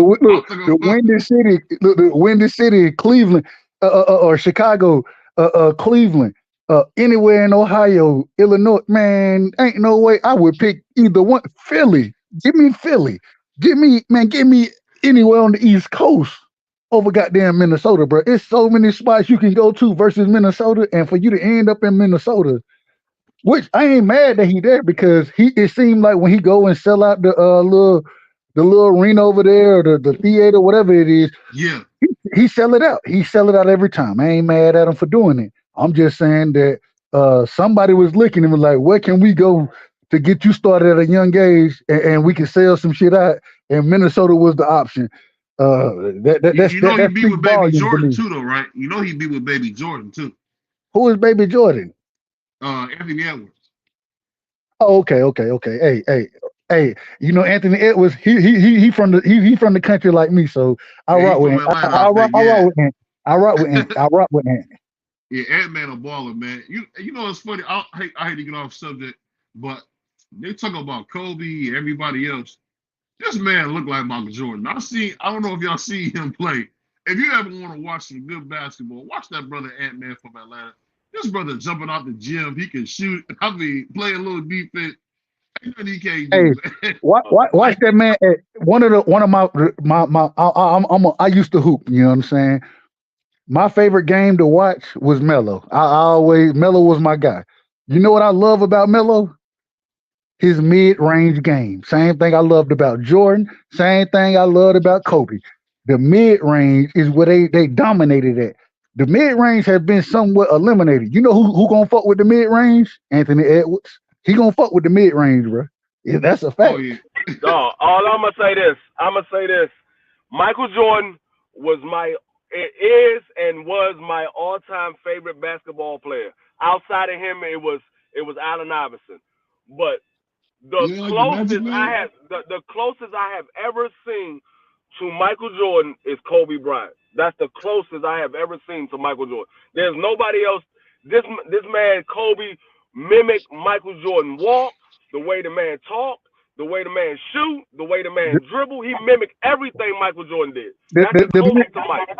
The man mimicked the tongue. He mimicked the damn sticking the tongue out. I mean, I don't know what you want. He mimicked everything. The way he released the ball, everything is exactly like Mike. If you go look at Mike and look at a picture of Kobe Bryant right beside him, they playing the same game, you're gonna see the exact same form and everything. Kobe had a better handle. Kobe had a better handle than Mike though. He had a better handle than Mike. 3-pointer, yeah. Well, Mike had a 3-pointer later in his career. Late in his career. Kobe started this shit from the beginning. I'll say this. One thing that's so funny about Kobe, he really proves the old fact of if you work hard, you can outwork talent. Because anybody that's seen that kid named Vince Carter when he came out from Carolina, I thought he was gonna be Jordan. I mean, the nigga could shoot it, threes, mid-range, and we know about the dunking. And to see Vince Carter only be just an okay player, it just goes back to the fact of. Wait a minute. Vince Carter wasn't just okay now. Don't put that. No, that man is an ATG. He is an ATG in the sport of basketball, Vince Carter. And it's not just off of dunking. Go look at his score. Go look where he rank on the scoring leader. Go look where he rank as far as scoring goes. That man can play, bro. No, listen to what I'm saying. Okay. I'm talking about his talent said he could have been Jordan. I'm talking about what his talent said. Well, I understand what you're talking about, but you said that the man was just an okay player, and you're lying when you say okay player. Respectfully, I say that respectfully. That man was never just okay. That man was a highlight reel. Anytime he stepped on the court, he was a highlight reel. Let me read this comment real quick. My man Picasso, my man Picasso, man, the oldest man on YouTube. Shout out to Picasso, man. Shout out to Picasso. I'm gonna tell you how you know that Vince Carter wasn't just an okay player. The man played until he was 41 years old.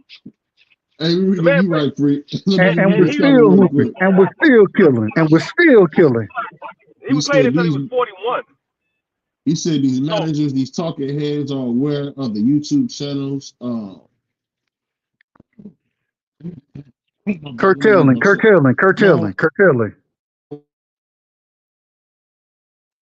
Hold on, my bad. Let me get some water real quick.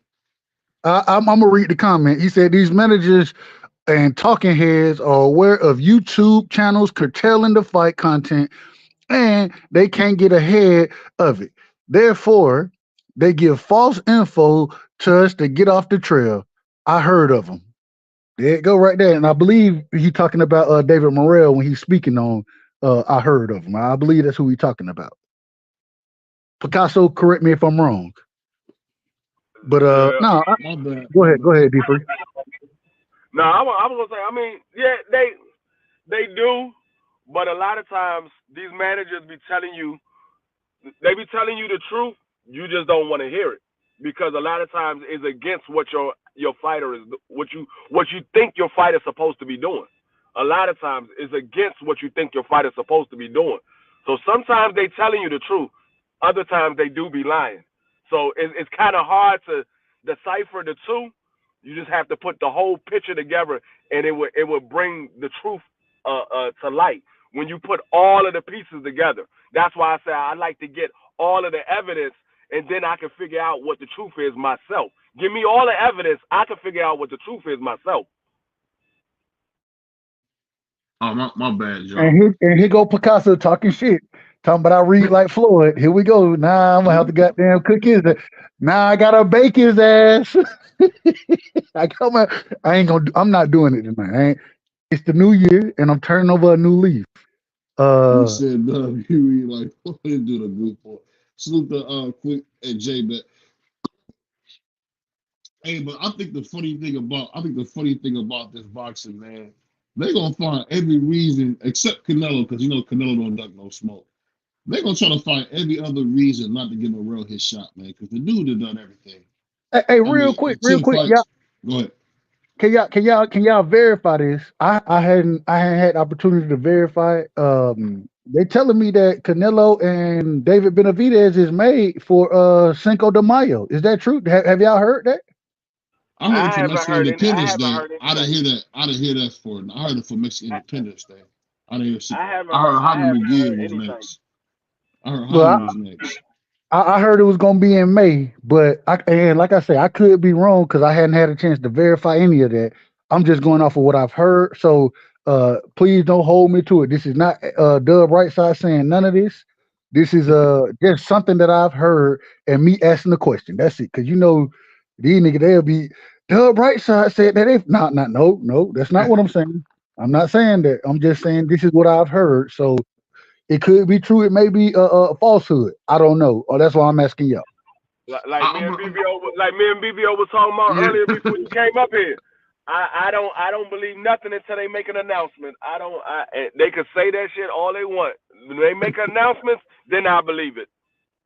Hey, Dub, you know Free won't be excited about a fight till we see the Mamma Jamma on the scale. I'm like that, What's it? bro. I ain't gonna hold you. I got after the saga we went through with Bud and EJ. I Yeah. feel the same goddamn way, man. Until these motherfuckers get on the scale, until I see the press conferences and all that shit, I don't believe nothing that nobody talking about. You And know what I'm saying? we was doing shows, man. I'm saying Free, we about to see the fight. I don't know. And then we get on the scale. Oh, we got What no what fight. what what you was talking about? You were like T.O.'s in talk with Tank Davis. I said until they say something, I don't even believe in that shit. And what Yeah. we hear now, that T.O.'s fighting Jermaine Ortiz. I was like, that's how I tell you. I don't believe none of that shit until they make an announcement. Let me. Can I? I think what. Go ahead. No. You go ahead, BBL. Then I want to ask a No, question. I got a question for no. you. What I'm saying is what Picasso said is true. They will tell you something because as soon as I heard the T.O. thing, then I get a call the next day. It's T.O. versus Jermaine Ortiz. It's like they just be just throwing stuff out there because they know for a fact T.O. versus Abdul Wahid, man, that's the biggest fight in boxing, man, all day. If it's not the American Dream and Abdul Wahid, you got T.O. Wahid. That's a big fight. I'm telling you, it's either one of those is going to be the biggest fight in boxing. Either one. Man, well, anything that Abdul, man, hey, the man mama call him Tank. I'm gonna call him Tank. Yeah. And I say that respectful. I say that very respectful to him and his family. But overall, man, and I gotta see these fights made. And when I listen to, even though they'll tell me now, Leonard Ellaby ain't a part of Tank team. He sure be talking like he on Tank team. That's how he be talking. That's how he talk. I ain't saying that that's right, wrong, and different. I'm just saying the man he speak like he's speaking for Tank. So, hey man, that's why I want Tank to come out there and don't get on the podcast and say, well, I don't want to say these guys. No, what Mike Tyson told Charlo, say these names, man. We want to hear these names. We want to hear the names, bro. We want to hear who you want to fight. You know what I'm saying? Don't have folk calling names so you can say yay or nay. Nigga, call these fighters out. You the top. According to a lot of individuals, he the face of boxing. According to a lot of individuals. And so if that's the case, call these people out, man. We want to see you fight the best. Respectfully. Hey, before we close out, man, salute to everybody. Happy New Year. I want to ask you guys a question. What you guys think about Bob M coming out saying that the Errol Spence and Terrence Crawford fight, if they fought again, wouldn't do half the numbers? And he said it was less than he ever thought it would be. He said that EJ didn't come to fight. And I know everybody heard my brother Marty, manager Marty, had Victor Conti on his channel. Former convicted felon Victor Conti on his channel, talking about how Errol Spence went on a mountain run and that messed him up. Do you think that was true, man? You think that's why we didn't get the fight that we want because Errol Spence went up a mountain the day before? What you guys think? I think it was 4 days before. I think it was 4 days before. But at the end of the day, anybody who knows, and I listen to Mickey Bay again talk about this. When you talk about mountain sickness, when you talk about running and working out at those high elevations, you have to do it a certain way. You can't just go and do that shit and expect to be normal the next day, bro. That ain't how shit work. And so, For I sure. mean, if that's what he went and did, that's on him. I say it respectfully, but I ain't trying to hear none of them excuses. The same way I ain't trying to hear no excuse in any other fight. I don't want to hear that shit. If that's what you chose to do, then you got your ass whooped. Don't do it next time. Maybe you'll look better. Maybe that'll be a factor. But until I see you go out and perform, I don't give a damn what Bud do right now. Excuse me, what EJ do. From what I Mhm. seen that first fight, man, Bud gonna put hands on that man. And once again, I pick EJ to win the fight. You know what I'm Right. saying? So it ain't me trying to be biased or changing the opinion, nothing like that. I'm just going off of what I seen from the fight, and then also saying that as a fighter, I'm not trying to hear excuses from fighters. I ain't about that life. You know what I'm saying? If I go out when I was coaching little league football, right? If Right. my best player wasn't able to play, damn it, we still got to go out there and play. And I need to have my team ready, especially my defense. I was more of a defensive coordinator than a head. Hey, I ain't gonna say more. I wasn't no head coach. I'm a defensive coordinator. I love defense. So uh I gotta have my defense ready to play, regardless if my best player is there or not. Yeah, I can't control that. What I can control is what the other players are gonna go out there and do. And so don't give me no excuses. I don't want no excuses from a fighter. If Devin go out there and get knocked out by or what's it, Abdul Wahid Abdul, if he go out there and get knocked out by Abdul, get what? I don't want to hear no excuses, none whatsoever. I don't want to hear it because um, if you once you start, what they always tell you, man, excuses are what? I didn't hear that said. Say it one time. What are excuses? Oh man, no. You know my Uh, grandfather said uh, I can't do nothing with that Avenue. boy. The excuses are avenue to detriment. They're avenue to detriment. And the reason being because once you start making excuses, then you can tell yourself anything. Well, if I would have did, nope, nope, I don't want to hear none of it. Don't want to hear it. Go out there as any fighter, man. You go out there and if you ain't did this consistently, training wise, why are you doing something totally different? Training, and maybe Errol Smith done did that before. I don't know, but I ain't trying to hear those excuses. That man was, according to him, 100% going into the ring. He said he wasn't gonna make excuses, and I ain't here to make excuses for him. So I ain't trying to hear none of that shit. Well, let me ask you this though, man. My man Jay Dixon just said something real powerful. He said MF's have a hard time just saying Spence ego got the best of him, and it's been he hasn't been moving right for years. Do you think, and I'll be honest, I think Errol Spence has an ego as well. You think Errol's ego is out of control? What do you guys think? Do I think his ego's out of control? Yeah, because you know everybody can tell he got one of the biggest egos I ever seen for somebody so small. I wouldn't say that. I don't hear nothing from Earl Smith. Not so much in the way he talked, in the way he moves. Is what I think is what Jay is trying to What? allude I to. don't, I don't see Earl Spence neither. I don't see him or hear him. What? What? That man be at home. What ego are you speaking on? Because I agree with D Free. I ain't it when I look at an individual with an ego, you know what I'm saying? Earl Spence Yeah. ain't the individual that come to mind. And so what ego are we talking about here? If you don't mind, BVO, provide a couple of Okay, examples I'll of the give you a ego couple for me. examples. One of the things of his ego, I remember when they said they was asking Errol about his working with Derrick James and the new people that he had. And he said that he's Tim Duncan and Anthony Joshua, a multi-time unified champion, is only David Robinson, but he's Tim Duncan.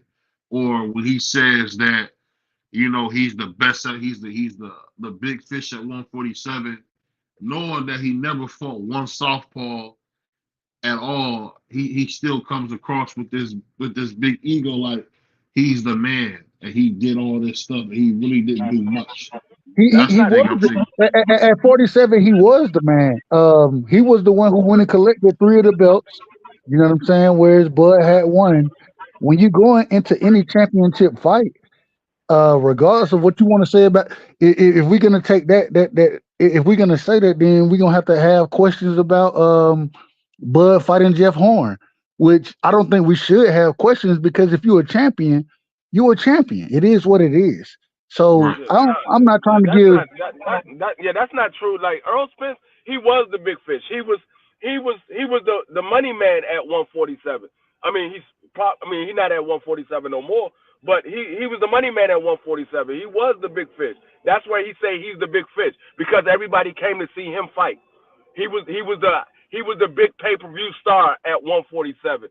And that's not true that he never fought a southpaw, because he has fought a southpaw. He fought a couple of them. He just haven't fought none recently.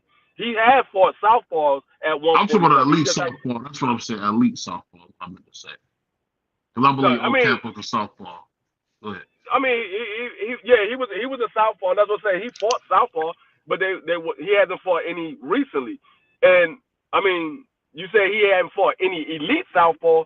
He fought all of the elite guys that was to fight at 147. The only person he didn't fight was Keith Thurman and Bud Crawford. Those were the only 2 that he didn't fight. He fought everybody. Oh, well, Manny Pacquiao, but Manny Pacquiao, that whole situation because it's torn eye retina.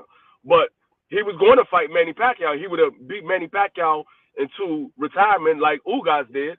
But I mean, it is what it is. But he fought everybody, and that man was the big fish. And I will say this. I do want to say that when a fighter stays at a weight division for so long, right?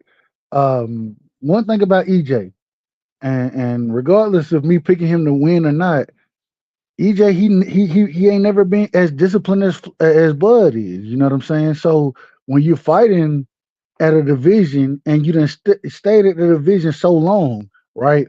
I look at somebody like Devin who was trying to fight the best, even though I thought he should have moved up. I thought he should have moved up before the Kambosos fight, to be honest with you. But at the same time, the man, he wanted to go make his mark at 35. So I understood it, but I disagreed with it. I ain't got no control of what that man gonna do. Same thing with EJ. I thought he should have been moved up in weight. That man, he older than Devin and been fighting at the weight class for what? Damn near 8 years. You know Almost what I'm saying? 9. Like Almost 9. So I don't know. I mean, that's on him. If you're gonna drain yourself to make those fights, go ahead. No, I was gonna say I mean, the only thing I see wrong with him fighting at the weight class, as long as he did, is if his body was telling him he needed to move out. Because it's no problem with a man fighting at a weight class for his entire career. Marvelous Marvin Hagler did it, and he's a legend. That man fought at 160, no other weight class. Everybody, all of the other 3 kings outside of him, they all moved to his weight class, and he fought them. That man fought at 160. It was no problem with him fighting at 160 his entire career. So when I hear people say, hey, they fighting at that weight class too long, says who? The only person says that he's fighting at the weight class too long is him. If he say I'm fighting at it too long, nobody else should say that man is fighting at that weight class too long, because you're not that person. You don't know if that man can move up or not. D3, let me ask you a question. D3. When it comes to Devin Haney, we watched this man fight at 35 for 7 years, right? Then we see him move up and look totally different than what he looked at 35. Do you not? Would you, objectively speaking, taking a step back and just being objective about the situation, would you not tell me that it was better for Devin to fight at 40 than it was for him to fight at 35? Would you tell me that? No, what I said was the only person that can say that they're fighting that weight class too long is that person. Because if they know that it's too hard for them to make that weight, then they know that is they need to move up. But if they like somebody like Regis been fighting at 140 his entire career, and they say why Regis haven't moved to 47? Because he don't need to move to 47. It's not too hard for him to make 40. Now, if his body's saying you can't make 40, you need to move up, then yeah, he needs to move up. But he's that person that's sacrificing his body. So if he's not going through no sacrifices of making a weight, then there's no reason for him to have to move up. It's on that person. If they say, okay, it's too hard, I'm draining myself to stay down here, then that person say, yeah, I need to move out of this weight class. But if he's at 135 his entire career, because he can make 135 his entire career, then that's on him. It's not they can't say he's staying at the weight class too long, because nobody never said that Marvin Hagler stayed at the weight class too long. You know what I will say though? I think, and this is just me, I think Devin Haney, and I wasn't a big fan of Devin Haney because I didn't necessarily care for Bill. But I really can say, I see Devin Haney, man, he really is a hell of a fighter, man. As Floyd would say, he's a hell of a fighter, man, because he's a hell of a fighter. He's a hell of a fighter. He's a hell of a fighter. As boring as he can be, as boring as the American Dream can be, he was boring. Of course, he's probably the most boring fighter in boxing. But I can see in this recent fight with Regis. Man, stop the cap, man. Stop the cap. Let me finish, bro. Let me finish. I can say going forward, I believe Devin Haney is going to be knocking people out or hurting people more because he looks like the welterweight he is. Because him and Ryan Garcia making 135, I don't know how the hell they do it. Because these dudes came into the game, in my opinion, as welterweights. And I don't know why they started so low, but they did. Unlike Sugar Shakur, who is naturally a small dude, but he's tall. But, you know, Devin and Ryan Garcia both are welterweight. You can see it by the way they build, how they are when they rehydrate. And this is kind of crazy to think that them guys were able to make that way. Devin Haney just proved a lot, man. And I think if he can do like he did against Regis, knock people down, hurt people more, become a boxer puncher, the sky's the limit. Because what I've seen before from him, other than the Kambosos fight, the second one, he's probably been one of the most boring fighters in boxing. I think right now Sugar Shakur has that label. But what do you think, man?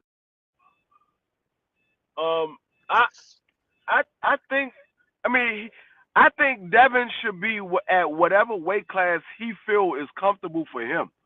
Whatever weight class that is. I can't say he's a welterweight. I can't say he's a 140-pound fighter. I can't say he's a 154-pound fighter. Whatever weight class is comfortable for him, that's what weight class he need to be at. That's why I don't get mad when people say, well, why Tank can't move to 140? He said he didn't feel comfortable at 140.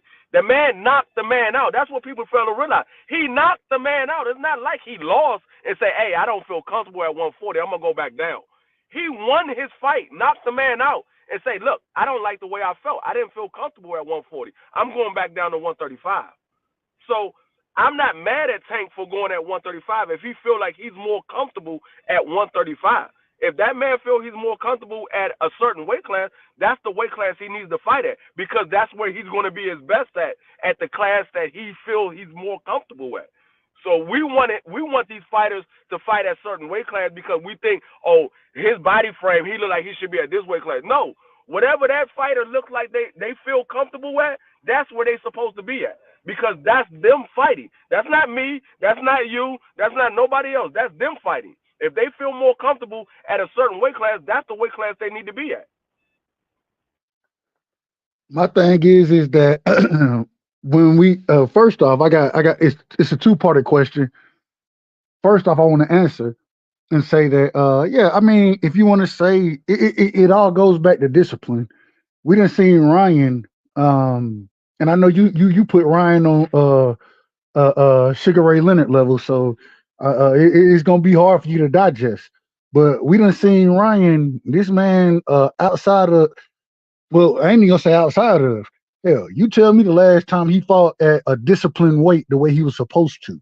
Now what we see is the Duarte fight, 143. When he was fighting, what's the brother name, man? God damn, I can't call his name right now. Javier Fortuna. Fortuna. When he fought Fortuna, what he did, it was a catch weight. You know what I'm saying? Ryan Garcia is the one who ain't making weight. You know what I'm saying? None of these dudes can force Ryan outside of Tank. Tank, the only person who was able to say 136, which is still, in my opinion, should have been 135 or 140, one or the other. But because it was 136 and Tank said he gave him the extra pound, then he said, well, because I gave you the extra pound, I'm going to put a rehydration clause on you, which I didn't agree with. I disagree with. But it goes into Ryan Garcia. You got to be disciplined enough to make the weights that you're supposed to fight at. And Ryan hasn't been doing that. He hasn't. And so I don't know if we can compare Ryan and Devin, because Devin hasn't been that guy. Devin done been consistently, regardless of whatever weight he's supposed to make is the weight that he makes. So I don't know if we can make that comparison, but at the same time, like D Free said, I can't tell these dudes where to fight at. I said before the Kambosos fight, I thought Devin should have moved up, but he said he wanted to be undisputed. He had something to prove, and he went and proved it. And then he fought and defended against a Lomachenko, which is a dangerous fighter. You know what I'm saying? Individual that Abdul Wahid has been ducking, in my opinion. And so when you have the opportunities, you make the best of them. When you're young, it gives you that much more opportunity. But at some point in time, you're gonna have to move up. David Morrell, I look at him the same way. He fighting at 68 right now. I think we'll see an even better David Morrell at 75. Cruiserweight, possibly heavyweight for David Morrell. You know what I'm saying? Because of the skill set, the power, and the ability that he possesses. So I think it goes into each fighter. Boots, I think that Boots done been at 47 his whole career. You know what I'm saying? He 26 now, and he got 26, 27, 28 fights. So eventually he's gonna be moving up to 30 fights. Is it 30? Okay. He got 31.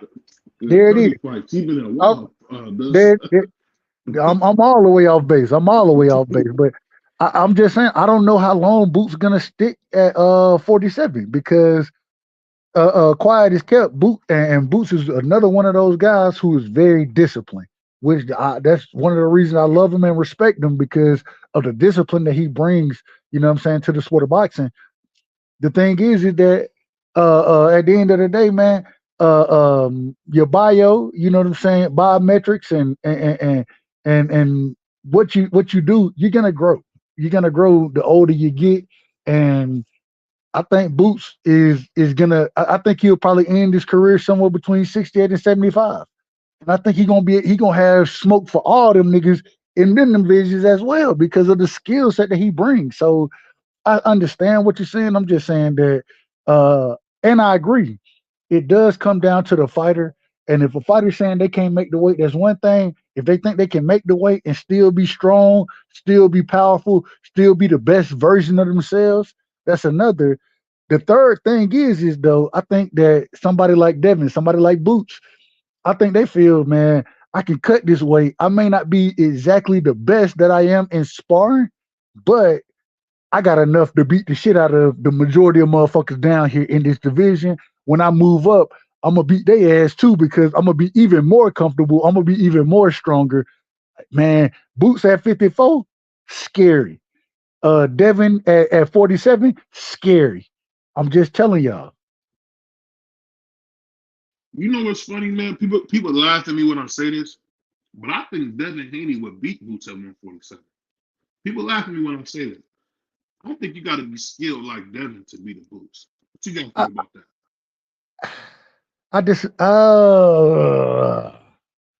It's hard to say.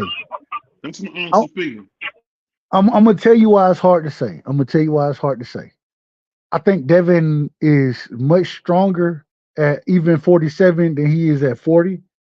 BVO, you caught him. He came in as a welterweight. I can't say that. He came in as a lightweight. That's what he came in as far as boxing goes.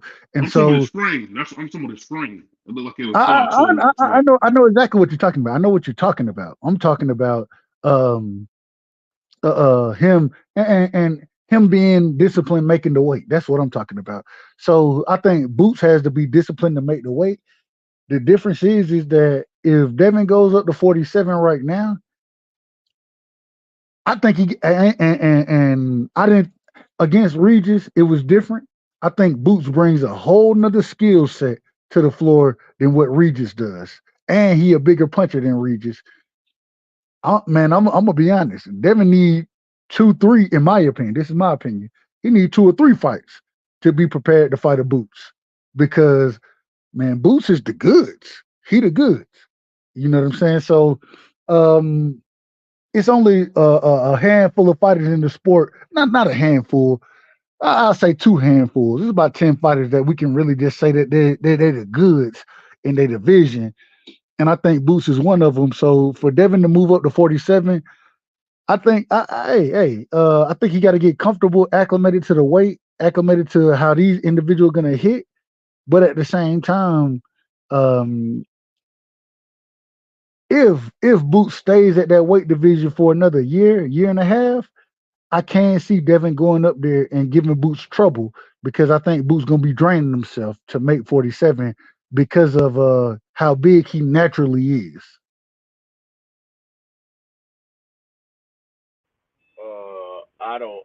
I don't see that at all. I see Boots being too athletic for Devin. Um, and I think Devin will have a problem with Boots' size. Boots is the same size, if not taller than Devin, with a longer arm reach. I think I Devin has never faced nobody with that size that Boots have. Devin has always been the bigger fighter, so I think Devin will have a fight that he never had faced before. Now he faced boxers, he faced power punchers, but he never faced nobody with that size and the combination of all of that in one person. He never faced that before, so I think that in itself gives Devin a hard time. And then the IQ that Boots has, not saying that it's better than Devin, but it's a high ring IQ. I think it's that's a fight that like you said, Devin will have to work his way up to Boots. You don't take a Boots fight right off of fighting one time at 140 and moving right up to 47 and fighting Boots. That's not something that you do if you want to be successful in winning that fight. Now, not saying that he can't win, because he very well could possibly win. Boots can come in there on an off day and Devin be on his A game and he can outbox Boots. But the chances of that happen are slim.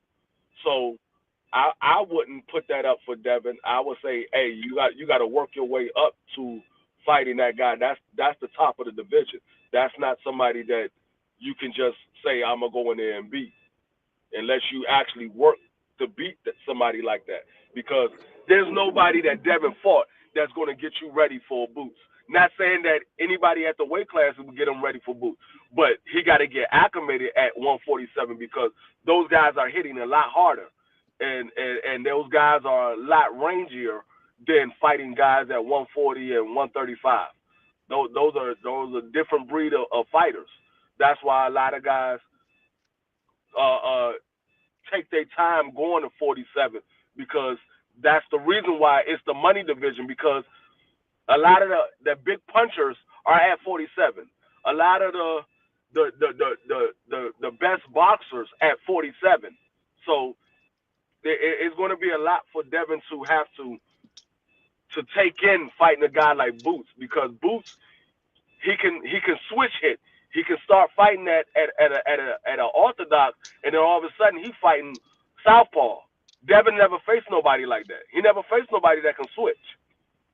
So I think Devin the goods though. I think Devin's the goods, Screen. I think and, I and know I'll be that. I know. honest. I'm not saying Devin ain't the goods. Devin is definitely the goods, but you talking about somebody who's the goods as well, but he's the goods at both styles. He's the goods at orthodox and he's the good at southpaw.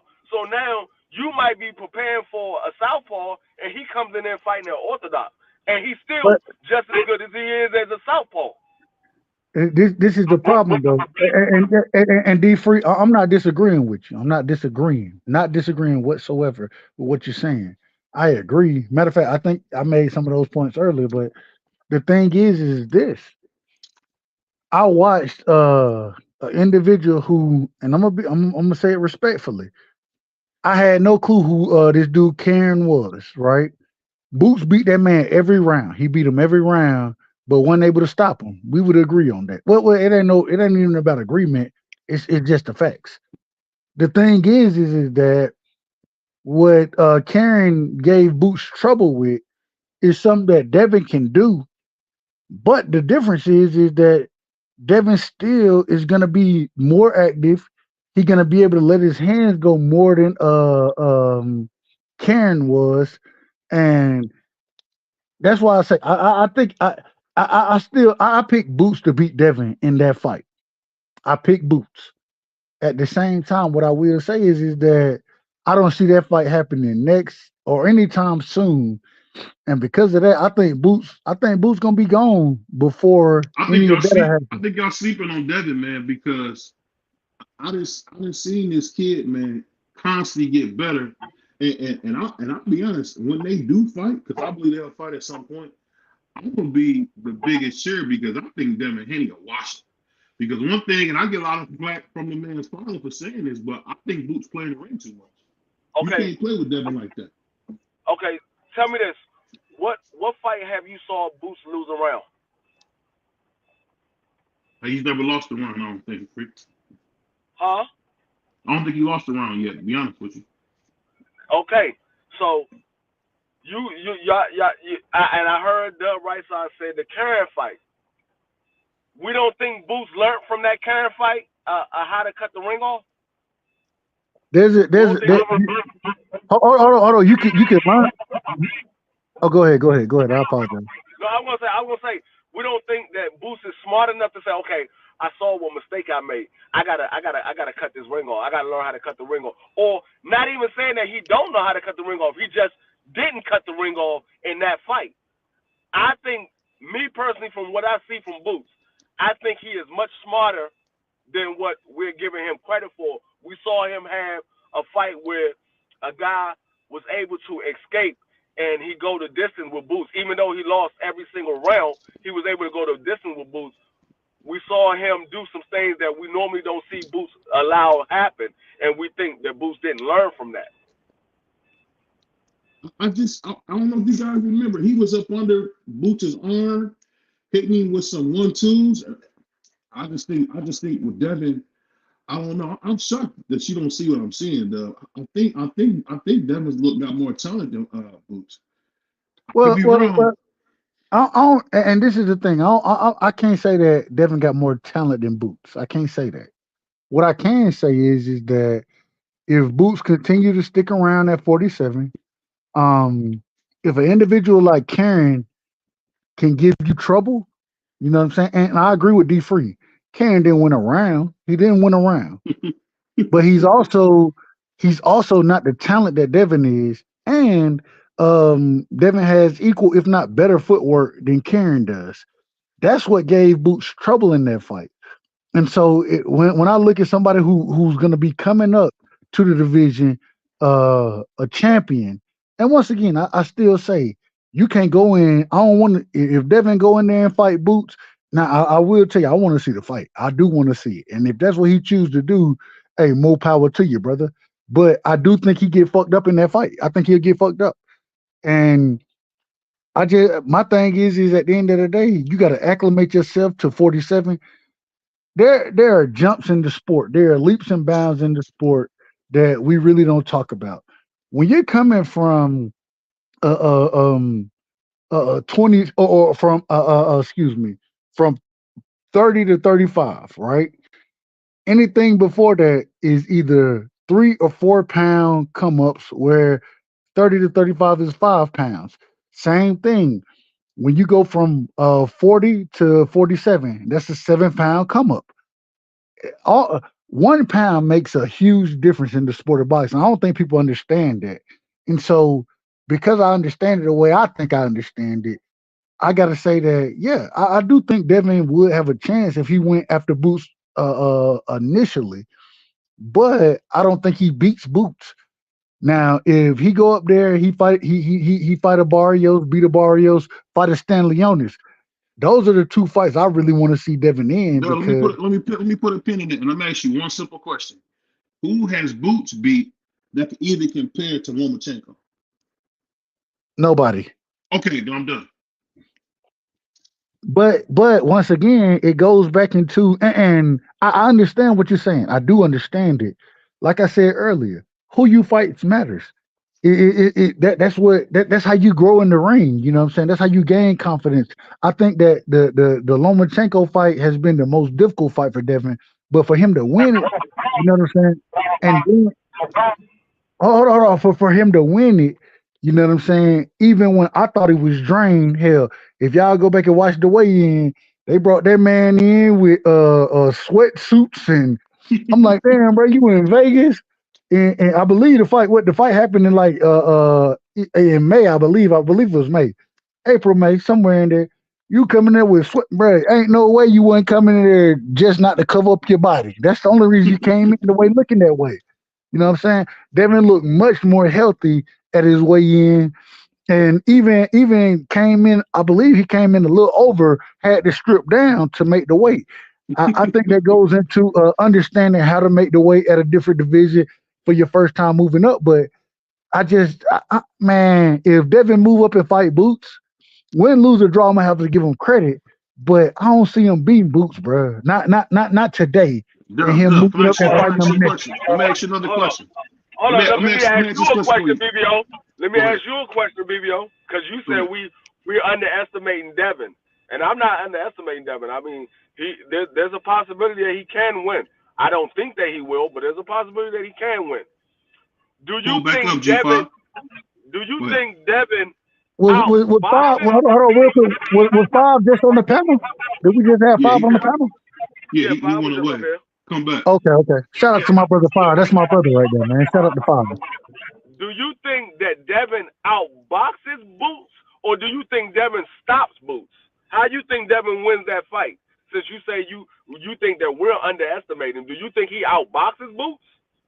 I think he's a better boxer than Boots, and I think if he can keep that fight on the outside and not and I know he can fight on the inside, but I wouldn't want to see him on the inside with a guy like Boots because Boots is kind of a pressure on the inside. I would like to see him if we can keep him at bay.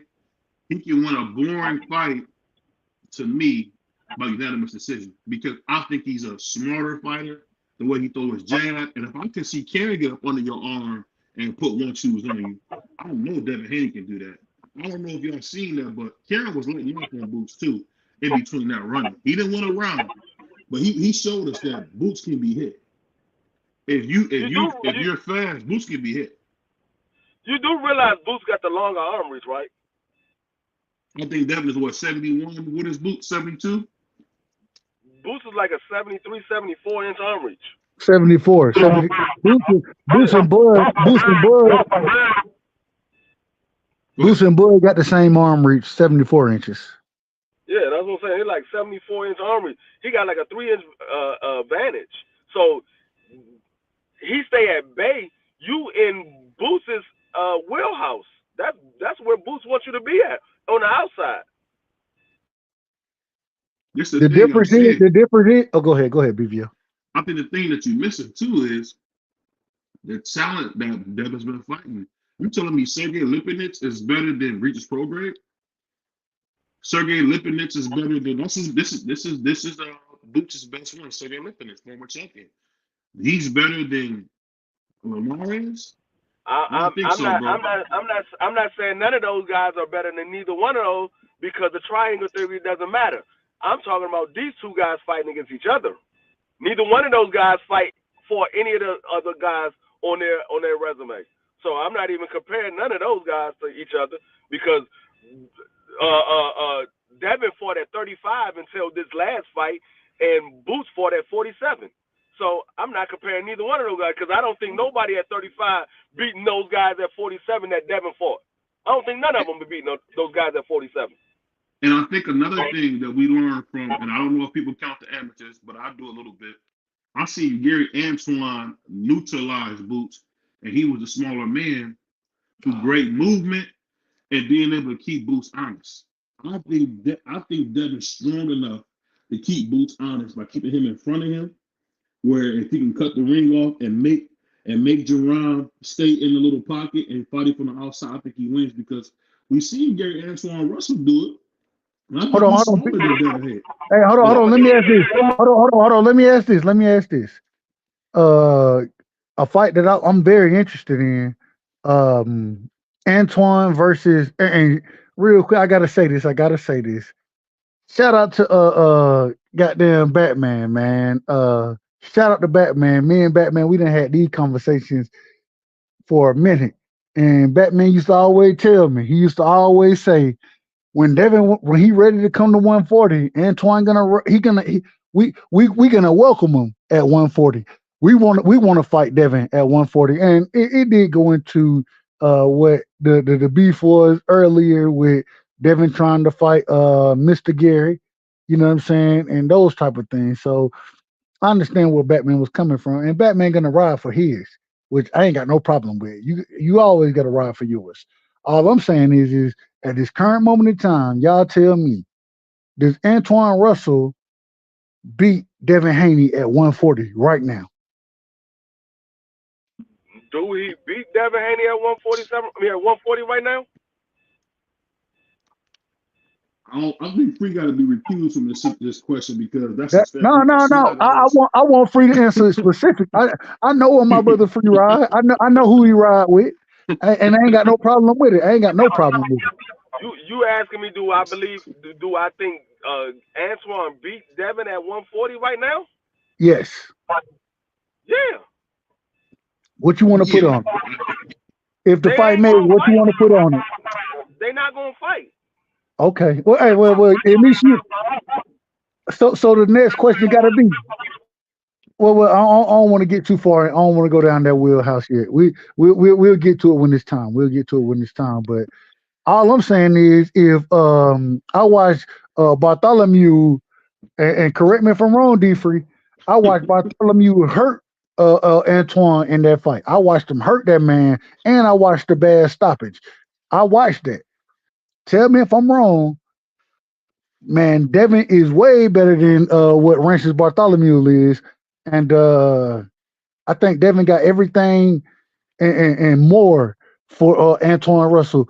Devin gonna put hands on that young man, and I like Antoine Russell. I'm a fan of Antoine Russell. He'll probably put hands and feet on him. And I think the thing you got to read. I think the thing that get me about Gary Antoine is, and Free goes at me all the time about this.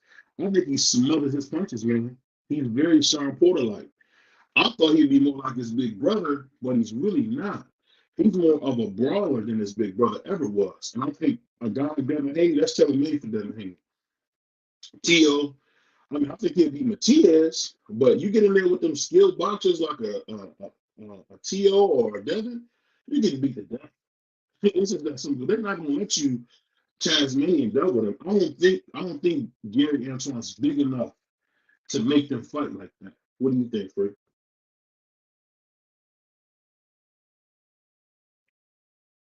I don't know if you have to hear say that again. I'm saying, do you think Gary Antoine's big enough to actually bring the fight to a Devin Haney? Do I think he's big enough? Yeah. Yeah, he's big enough.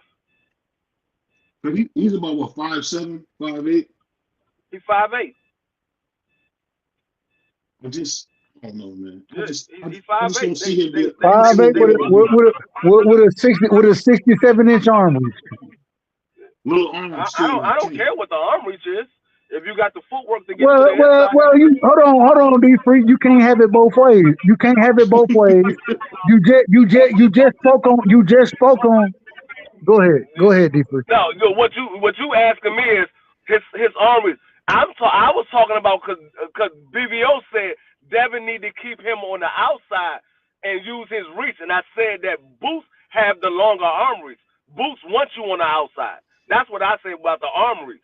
But when we're talking about fights, I don't care about who arm reach but he was saying Devin needs to keep the fight on the outside and use his reach. And I said, Boots has the longer arm reach. Boots likes to fight on the outside. He has the longer arm reach.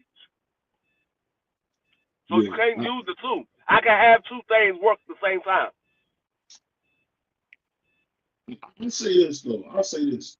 That's salute to my brother Doug for making that little thing, that little change. I'm gonna ask you this, Doug.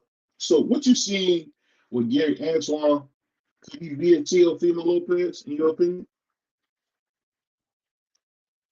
I ain't gonna hold you. I at this current moment in time, I picked Tio to beat Antoine Russell. I'm a fan of Antoine Russell. The problem is Antoine falls right into Tio wheelhouse. We always look at fights and we say styles make fights, right? And we understand that. And shout out to Ricky Williams, because Ricky Williams was the first person that really put this out and said that no, it's the individual who can impose their style. That's what really gonna make the fight. And I do agree with that. The thing is that Tio is his most comfortable, and BVL, I think you do Tio a disservice. The reason I think you do him a disservice is because you put him on a level that he hadn't proved to be on yet. At the same time, if you have a fighter like Antoine Russell, I think Antoine Russell gives Subriel Matias more problems than he gives Devin or Tio. And the reason being is because Subriel Matias, that man is used to being the one coming forward. We ain't never had to see that man fight off the back foot. And against Antoine Russell, you're going to have to be able to fight off the back foot. You're going to have to be able to have a good jab. You're going to have good footwork, right? And so we haven't seen that from Matias. Hence the reason I think that Antoine Russell would beat Matias. That's my belief. Yeah, I think so. I agree with that. But the thing is when you fight a Tio, when you fight a Devin, when you fight these slick fighters, this is the hardest style that you're gonna have to fight in boxing. In the sport of boxing, that's the hardest style, especially with a lot of these guys being pressure fighters, come forward fighters. You know what I'm saying? Not understanding that at some point in time you're gonna run into somebody that you're gonna have to be able to beat them off the back foot. We ain't never hell. One of my problems with Antoine Russell is that he rushes work. He rushed that shit. It's still very amateur, and D-Free, don't crucify me for saying it, but it's an amateurish or amateur style that he still fights with in the pros. He rushes his work. He comes forward so fucking fast that he able to get clipped by shots.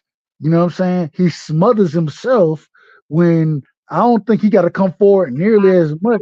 If he worked behind the jab, and if you listen to Mr. Gary, we don't watch Mr. Gary fight for years. One of the greatest things about Mr. Gary was what? His jab. That man fought behind the jab. You know what I'm saying? Did. Antoine Russell do not fight behind his jab. And because when you don't fight behind your jab, it opens you up to so many other things, and niggas can set you up for shots. I watched Rancis Bartholomew, an individual that I think is a B minus. No, he's a D. I would say a B. I would say B minus, a C class fighter. I watched him hurt Antoine Russell in the fight because Antoine was so fucking reckless, and I haven't seen him show the ability to be very sound as far as boxing goes. He rushes his shit, and I think that's a detriment to him. If Antoine Russell could slow his shit down, work behind his jab, let his hands go after, you know what I'm saying, put his combinations together after he let his jab go, double jab, triple jab, single jab, come forward, get you where I want you, and then let my hands go. I think Antoine gonna have all the success in the world. The problem is that ain't what we've seen from him. We done seen the man rush in, put his head in your chest, smother his own punches. We hadn't seen him do it. And so because I hadn't seen it, I can only go off of what I've seen from fighters. And so I think go ahead. I apologize for being long. I was gonna say, obviously you didn't watch his last fight, because if you'd have watched his last fight, that's exactly what he did. He fought off his jab and he knocked him out in the second round. No, obviously you didn't watch the last fight. You watched the fight before the last one. You didn't watch the last one. You watched the fight before the last one. See, that's the problem with you, Doug Right Side. You only watch the bad fights. You don't watch the fight after that bad fight to see that they improved.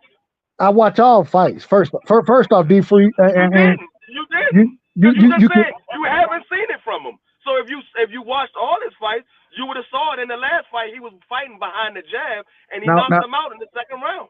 Now watch this. Who did he fight, D Free? What was the nigga name? Exactly. What was his name? I can't think of the nigga name. And this is the problem. Hold on, D Free. Hold on, D Free. You hold on. Because the problem is, I watched the fight and you didn't. Because you just said you haven't seen it from him. So obviously you didn't watch the last fight. I watched the fight. The problem is, I'm trying to tell you, you done got you. And this is the problem. Y'all get too emotional about, and I understand it. I understand that you rock with the Russells. I ain't got no problem with it. But the problem is that this was subpar competition. The last fight that this man had was not even on Rankin Bartholomew level. That's a fact. No, what you said was you never seen him fight behind the jab. Is what you said. And that's what I'm going by. What you said. You said you didn't see him fight behind the jab. You never seen that from him. And I said, did you watch? How can you see a nigga fight behind the jab in 2 rounds? How can you see? No, because you got one round that's 3 minutes long, and you got a second round that's 3 minutes long. If the man is fighting behind the jab, if the man is fighting behind the jab, he's fighting behind the jab. Just tell me. You don't need multiple. Tell me you love the Russells. Tell me you love the Russells without telling me you love the Russells. Go ahead. Hold up. You don't need 12 rounds to see a man fighting behind a jab. You can see that in 1 round. If a man using his jab and he sets up his shot from using his jab, you can see that in 1 round. You don't need 12 rounds to see that. Against who? No, it does matter. It does matter. Who does matter? Who does fucking matter? Hold up. Don't move the goalpost. Because what you said was you never seen him do it. And I'm saying he did do it in his last fight. Is what I said. I didn't say it was the greatest competition I didn't say it was the greatest competition or the worst competition. Who did he fight? I did not. Will you shut up and let me finish saying what I'm saying? I didn't say it was the greatest competition. They get mad. They get mad about them Russells. They get mad about them Russells up there in DC. They get mad about them Russells. Hold up. I get mad when people keep cutting me off. It don't matter who I'm talking about. You keep cutting me off, I get mad. Like I said, I didn't say it was the greatest competition or it was the worst competition. What I said was he did it in the last fight. You said you never seen him do it. That's the difference. Let me rephrase my comment. Let me rephrase my comment. Go ahead. No. I ain't trying to move the goal. Let me rephrase my comment then. Let me rephrase it. I hadn't seen him do it against decent competition. I agree with you.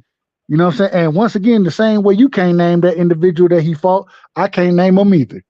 So all I'm going off of when Kent Cruz. Who? Kent Cruz. That was the guy's name. Kent Cruz. Who? All right, Mike Jones.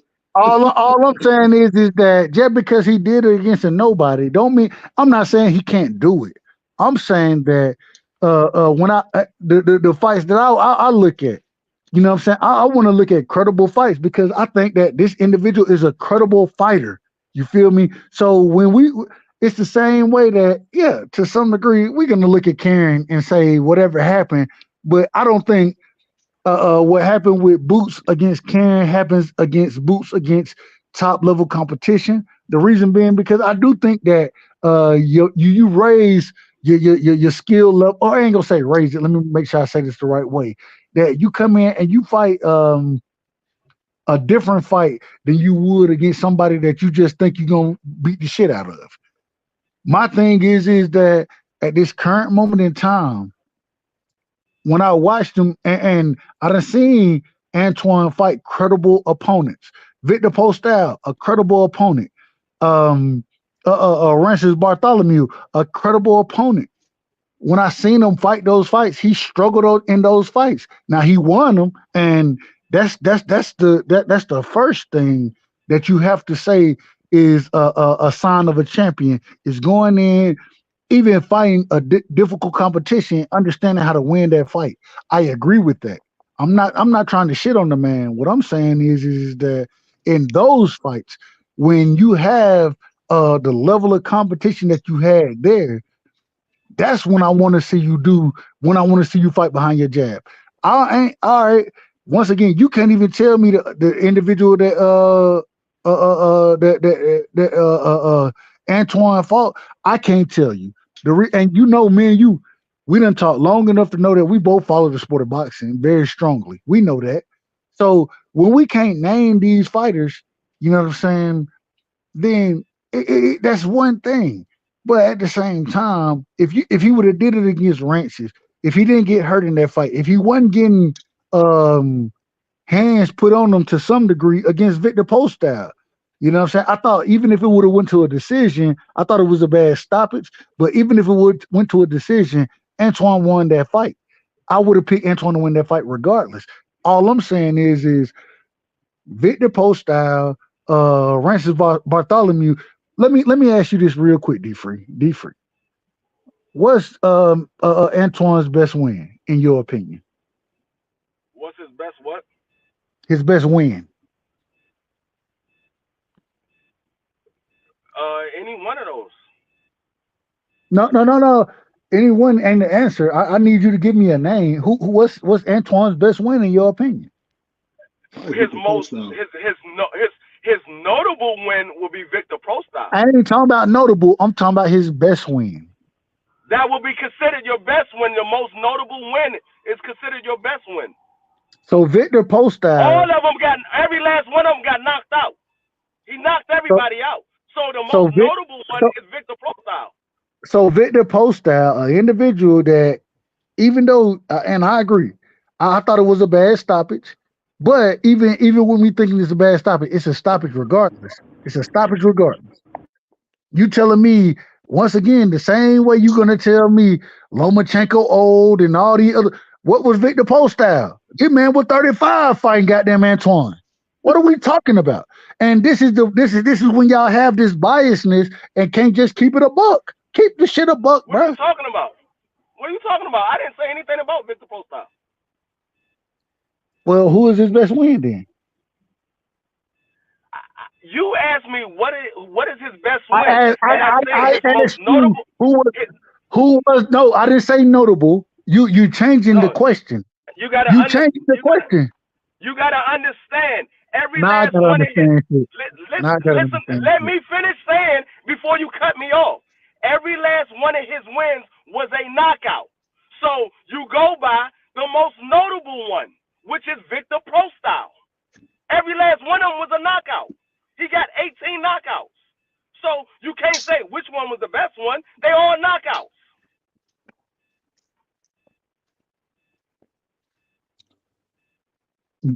You got it. I'm not here to argue tonight. You got it. If I got all knockouts, they're gonna say which one is your best win. They're gonna say, well, the most notable name on there is Victor Prostal, so that's his best win because all of them are knockouts. They're gonna look for the biggest name. If all of your fights end in a knockout, they're gonna look for your biggest name out of all your fights. Okay, the biggest name on his resume is Victor Prostal. That's his best win. Duh, common sense. Well, let me ask you this though. I think what he was saying too, that's kind of funny, Dub. I don't know if you've seen that. He did a better version of his big brother that last fight. I don't think that's sustainable, to be honest with you. I don't think he can fight like that sustainably because he still kept having lapses where, I don't know, it seems like you want to put his head in your chest and just swing. But to be honest with you, man, let me ask you guys this, man, before we finish it up. How good is Richard Hitchens? Is he as good as Devin Haney, or what you guys think? Is he a step under? Nah, I don't think Richard Hitchinson is is all that great. I haven't seen anything from Richardson Hitchens that make me think he's better than Devin Haney. I haven't seen nothing from Richardson Hitchens that make me say that he's levels above Ryan Garcia. Now I believe he's a better boxer than Ryan Garcia, but I haven't seen nothing from him that makes me think he's levels above Ryan Garcia because he hasn't shown me anything. I haven't seen anything to say, oh wow, I got to keep a lookout for this guy. I just seen a guy that can box good. He's a good boxer, but I didn't see anything that stands out from anybody else. What you think, Dub? Do you think Hitchens can be as good as Devin Haney? Because to me, he reminds me a lot of a young Devin Haney. What you think, Dub? Well, the first thing, I'm a fan of Africa. You know what I'm saying? I'm a huge fan of them, and I always tell y'all, I always lean toward the boxers, and the reason being because I done seen multiple times where you got punchers. If you can't, you got to have a delivery system, and against boxers, a lot of time your delivery system gets no. Richardson Hitchens come from the same, and I say the man name wrong every time. Richardson Hitchens, the man comes from a very similar school that Devin came from. He's a boxer. Sure. He takes things away from you. And when you do those type of things, that's how you normally win fights. Yeah, if you do have a good pressure fighter that you're not able to take certain shit away from, and you ain't got power to keep them off of you, then you can be hurt in that fight. It can be a very difficult fight for you. The thing is, Pernell, right? But the thing is boxers normally, I ain't gonna say always, because it ain't nothing guaranteed in the sport of boxing. One punch will fuck you up. So, but normally boxers, especially boxers who understand the sweet science, they can nullify your power. If you don't have a delivery system for your power, then it means little to nothing, right? And so I think Africa, I think he's on that level. You know what I'm saying? I do think Devin is better than him. He's a little older than Devin, but at the same time, I think he's right there with Devin, bro. Like, that man can box, bro. Like, he's a great boxer. He understands right. And there are certain things that goes into the sport that I look at and I put more value on. Power, in my opinion, means something, but I don't put great value on power. The reason being is because I don't watch individual Regis program. We would all agree Regis got power. We would all agree on that, wouldn't we? I would say so. But if you don't have a delivery system for that power and you run into a skilled fighter, then they can nullify what you got going. I think Richardson Hitchens, I always fuck that man name up. Africa. I'm gonna call him Africa from now on. Yeah, that's better. Yeah. I think what Devin did to Regis, it would look very similar to Africa and Regis. I think it would be a very similar fight because they understand range, distance control. This is what boxing comes down to. Power, in my opinion, outside of the heavyweight division, outside of some of these higher weight divisions, cruiserweight.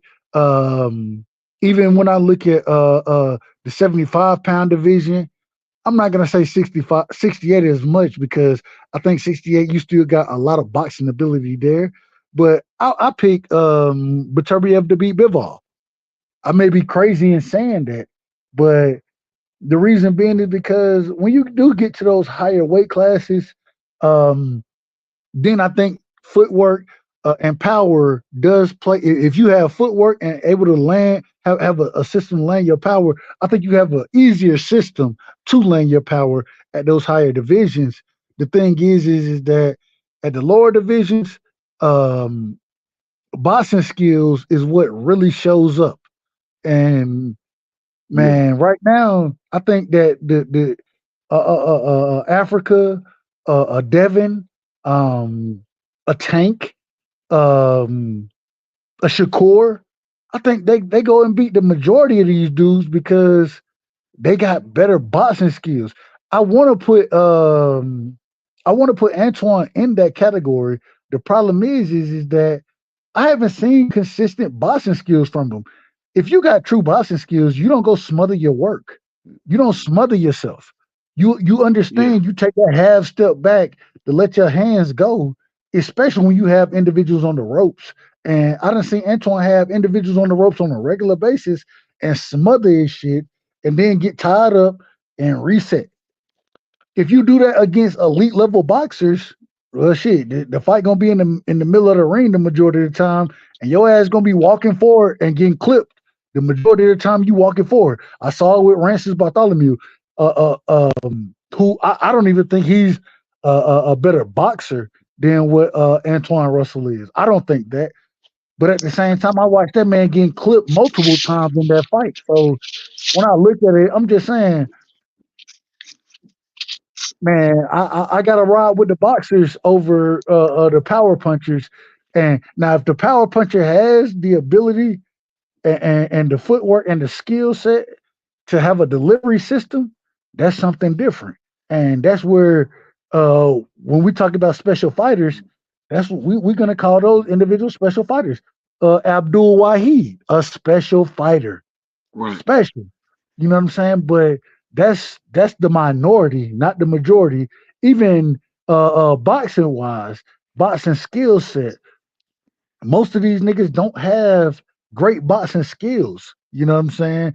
A lot of them have decent boxing skills, but can fight one way. You know what I'm saying? Will Monster Nui fall into that category you're speaking of? As a boxer puncher? I think it's hard to say. I ain't never seen nobody put Monster really truly on the back foot like that. And even when Nonito was walking toward him, you know what I'm saying? Nonito trying to walk him down, Nonito broke that man's face. And this is the old Nonito. This is an old, respectful. I say it respectfully, an old Nonito. So, I mean, I just think that a lot of times when we look at these fighters, bro, I'm gonna put it this way, and I'm gonna ask y'all the same question. If I have to label top 3 skills in the sport of boxing that is gonna lead me to pick a fighter to win, it goes boxing ability, right? Range control, you know what I'm saying, and footwork. I think those are the 3 things that put fighters on a different level than the majority of fighters. And hey, I just think that some of these guys at 40, when we talking about Antoine, when we talking about him, that's why I say I think Antoine has a good chance to beat Matias. And the reason being is because I don't think Matias got the footwork or the boxing ability of Antoine.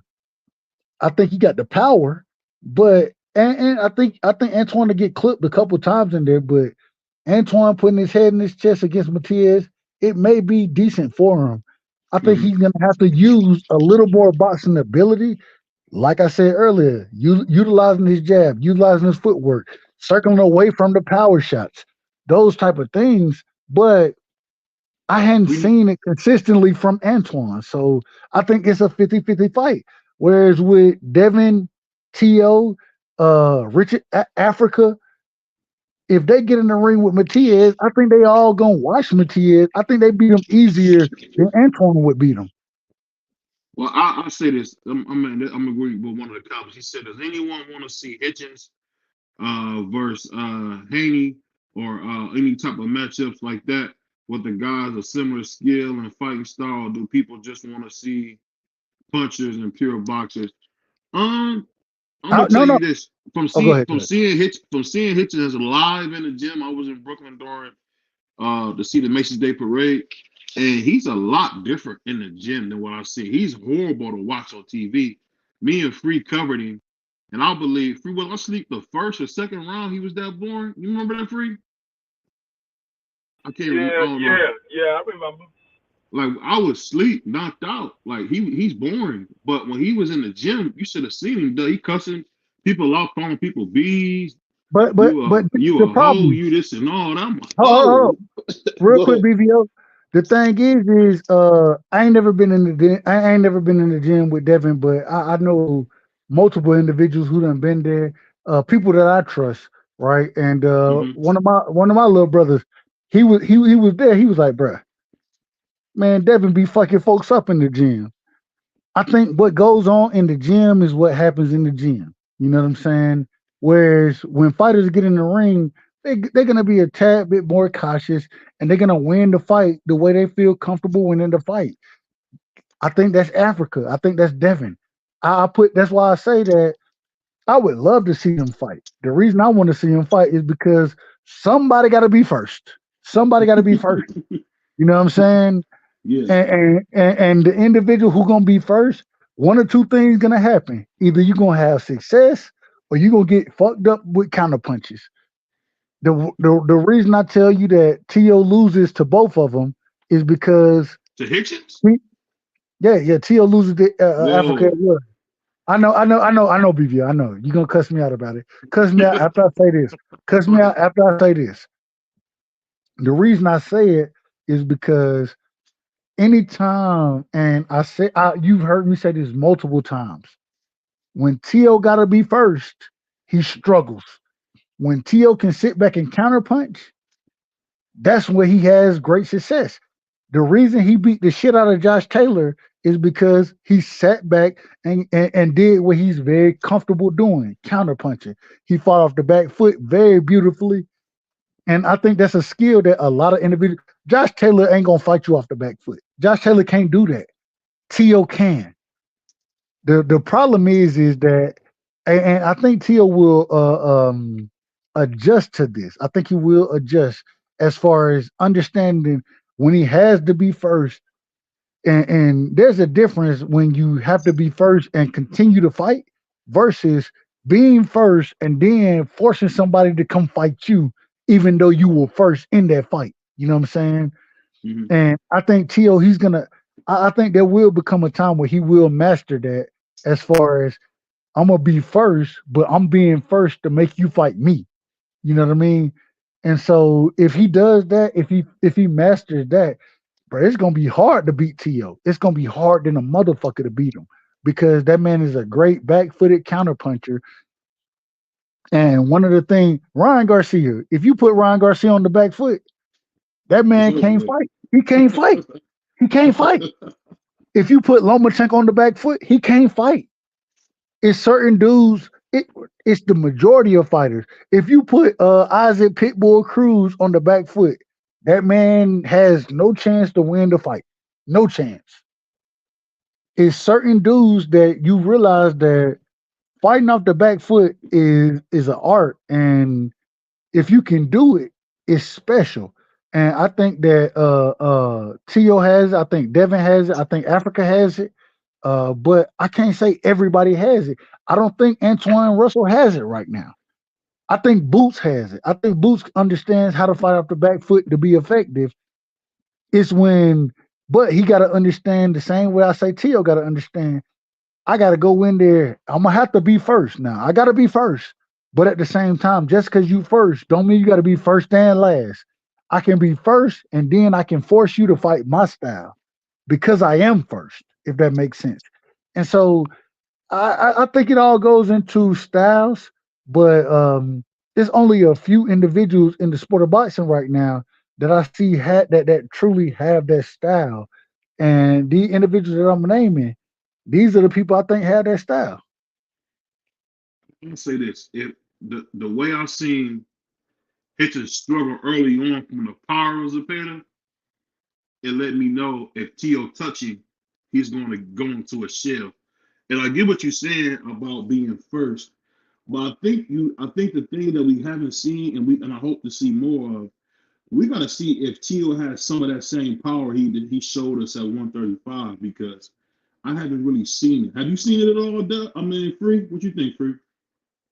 No, he don't have the power at 140. He That's Go he ahead.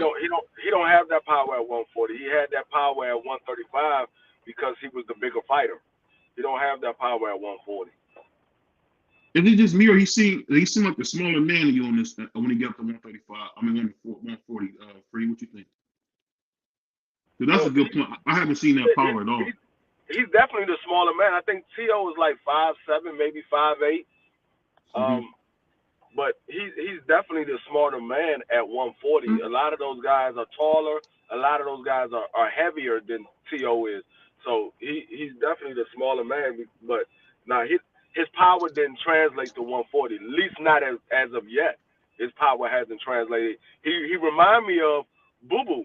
Boo Boo when he moved to 168. His power didn't translate to 168. He had power at 160. He had power at 154. But when he got to 168, he didn't have that power. It didn't translate to anything. Hey, real quick, D-Free. Real quick, question for you. Do you think Devin has that same problem? What's that? Do you think Devin has the same problem with his power not translating? No, I think Devin got he didn't get more power. I think his power have a more of a sting on it now that he's not as drained being down at 135. And this I agree with you. Hence the reason I say that when we look at fighters, when we just trying to take a step back and be objective about the fighters we looking at, Teofimo Lopez, I gotta say it, Teofimo looked better against somebody like Josh Taylor than he did against Sandor Martin, right? We would all agree with that. The reason being is because, quiet as kept, Sandor Martin is a better boxer.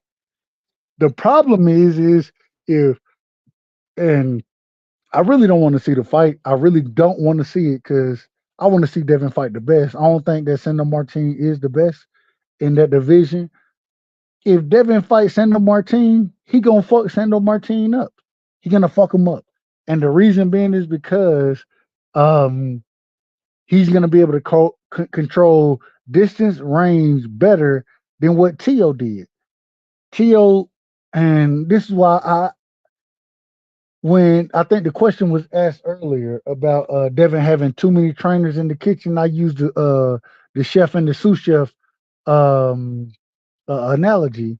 The problem is that T.O. don't have he learned enough different styles to go in and beat somebody easily, like a Sandor Martin. Sandor Martin thought he won that fight. I thought he won the fight, to be honest with you. I thought he knocked T.O. down you twice. Didn't think that, dog? Come on, man. Did Sandor Martin knock T.O. down twice in that fight? Yes or no? No. Okay. He slipped. Cool. And if you're gonna call it a slip, then I ain't mad at it. A punch was landed and the nigga went to the ground and to the canvas. but it is what it is. I'm not mad. I'm not mad at that. I'm not mad at it. All I'm saying is I guarantee you a Devin versus Sandor Martin fight looks totally different than a T.O. versus Sandor Martin fight. The reason being is because Devin has the skill set, a different skill set than T.O. You know what I'm saying? And because of the skill set Devin brings to the ring, man, he gonna fuck Sandor Martin up. Hence the reason. And I mean, if y'all want to see it, I don't want to see it because I want to see Ryan. I want to see all these other fights. If Sandor Martin can find himself into the wheelhouse and find himself, the man, in my opinion, should just keep taking step aside money. Get paid for not fighting, goddammit. Get paid for not fighting, because niggas will pay you not to fight right now. That's what they gonna do. Because they're bigger fights than what Sandor Martin bring to the ring. And when him and Devin get in the ring, if they get in the ring, Devin gonna fuck that man up way worse than T.O. That was a close fight between Sandor Martin and T.O. It's not gonna be close against Devin. Devin is different. And so I don't know, man. And maybe this is my biasness. BVO, D-Free. I would honestly ask y'all to tell me I'm being biased when I'm saying that what we seen Sandor Martin do against Teofimo, that man ain't got a chance to do it against Devin. Would y'all disagree with that? Would y'all call me biased for saying that? I'm not gonna say he doesn't have a chance because each fighter is different. I can't say that he doesn't have a chance because I don't know how Martin gonna take that fight with Devin. I don't know what his game plan is gonna be. So I'm not gonna say that he doesn't have a chance to do it with Devin. I think Devin will beat Sandor Martin convincingly, but I'm not gonna say that Sandor Martin don't have a chance to do what he did at Tio to Devin. I'll say this. I think the thing that we're missing is, like you said it best, Doug. You have a hard time being first, but at the end of the day, you gotta be honest. It seemed like up until recently with the whole Loma and Regis fight, it seemed like Tio was the one taking on the tougher competition, man, consistently, looking to get the biggest fights. And it, just a prime example of they say Matias is a monster. Tio sent him a contract. Now they want to say, oh yeah, Tio, he had a broke hand, so it don't count. So it's like, I don't know. Tio's one of those guys, man, who will never get his credit like a pretty boy Floyd until he's gone from the sport. Because I heard Devin say a lot of names. I never hear Tio. Why is that, Doug? I want to ask you. Why would he call? And I will say this, BBO. If you get hit with a punch and it cause you to slip and fall, it's a knockdown. I don't care what you say. Go, brother, man. And going into your point, BVO. My question would before I answer or before I ask a question, let me answer your question. Ask your question one more time so I can be very accurate in how I answer it. Ask it one more time. I apologize. So after what we seen with Devin, why was the first name out of his mouth Tio? Because that's a big fight. Them two, that's a big fight. You know, we seen Tio check Devin, at the sporting event. We seen how afraid he was when he looked in Tio's eyes. Why haven't we seen Devin speak Tio's name into a fight now at 140? We missed it at 135. Why can't we get it at 140? Well, we've heard Devin speak his name multiple times. According to Tio Senior, right? Before when Devin was the WBC champion at 35, and Devin and Bill pushing for the Tio fight, Tio Senior himself said, "Why wouldn't we go fight Cambosis?" Oh, well, he didn't even know Cambosis' name at the time. You done heard me say this multiple times, but he didn't know Cambosis' name. But why would we go to Australia for $10 million? Well, you fought the man, you lost to the man, and you didn't get paid $10 million. Is that a fact, BVO? What I just said, is that a fact? I don't know about the $10 million part, but everything else is true. No. Well, he definitely said 10 million because even after that fight, they came out and Devin said he was trying to fight Tio, and they was like, "Well, we need 20 million." This was after the Cambosis fight. When Devin was undisputed. They said they need 20 million for the fight. They fuck the 10. They said 10 before. They said 10 before Cambosis, and now all of a sudden it's 20. Are you telling me that I'm lying about what I'm saying right now? Is that what you're telling me? All I'm saying is I don't remember that offhand. Wait a minute. No. Are you telling me? No. The question is, are you telling me I'm lying? Tell me I'm lying. I can't recollect what you're talking about. That's why Okay. I don't want to give you no bad info. All right, go ahead. You can't I don't recollect. give you no bad. I understand. You can't recollect it. I ain't mad at you. You honest. If you can't speak on it, then I ain't mad at you. I can't be mad at you. I can speak on this though real quick. Let me get something up for you real quick though. I got something to help you out. Primo Lopez, the takeover, two-time undisputed world champion. Primo Lopez, the takeover. So we'll leave it at that. But What was that? Primo Lopez, the takeover, two-time undisputed world champion. Primo Lopez, the takeover, two-time undisputed world champion. Primo Lopez. You don't even believe that, BVO. No, this is what we. Hold on, real quick, D Free. Let me just ask my brother BVO one question. Has Teofimo Lopez ever been undisputed? You know what I want to say, man? When you give your life to Christ, man, it really changed a lot of things for you. But I'm gonna tell you this, man. How It's y'all? your boy Wait a BBO minute. Boxing. Why people It's your can't boy. just answer my question? They go all It's your boy. around the question. This is a straightforward question. Dub, I'm It's a answering your yes or question. no answer. It's a yes Dub, or no answer. I'm Was answering your Tia question. Fimo? All right, go ahead. I'm out I'm of. answering your question. I'm out of order. I'm out of order. I'm out of I'm order. answering your I'm out of question. order. It's your boy BBO Boxing, man. The most unbiased YouTuber on YouTube. It's your boy D3, the Puerto Rican Prince. Salute to my man Doug Right Side coming to hang out the road with the Punches Podcast, late night edition. And like I said, we're gonna be back, more shows. We're gonna be way more organized this year. And don't forget, man, we want to see the best fight the best. And we gone. Peace.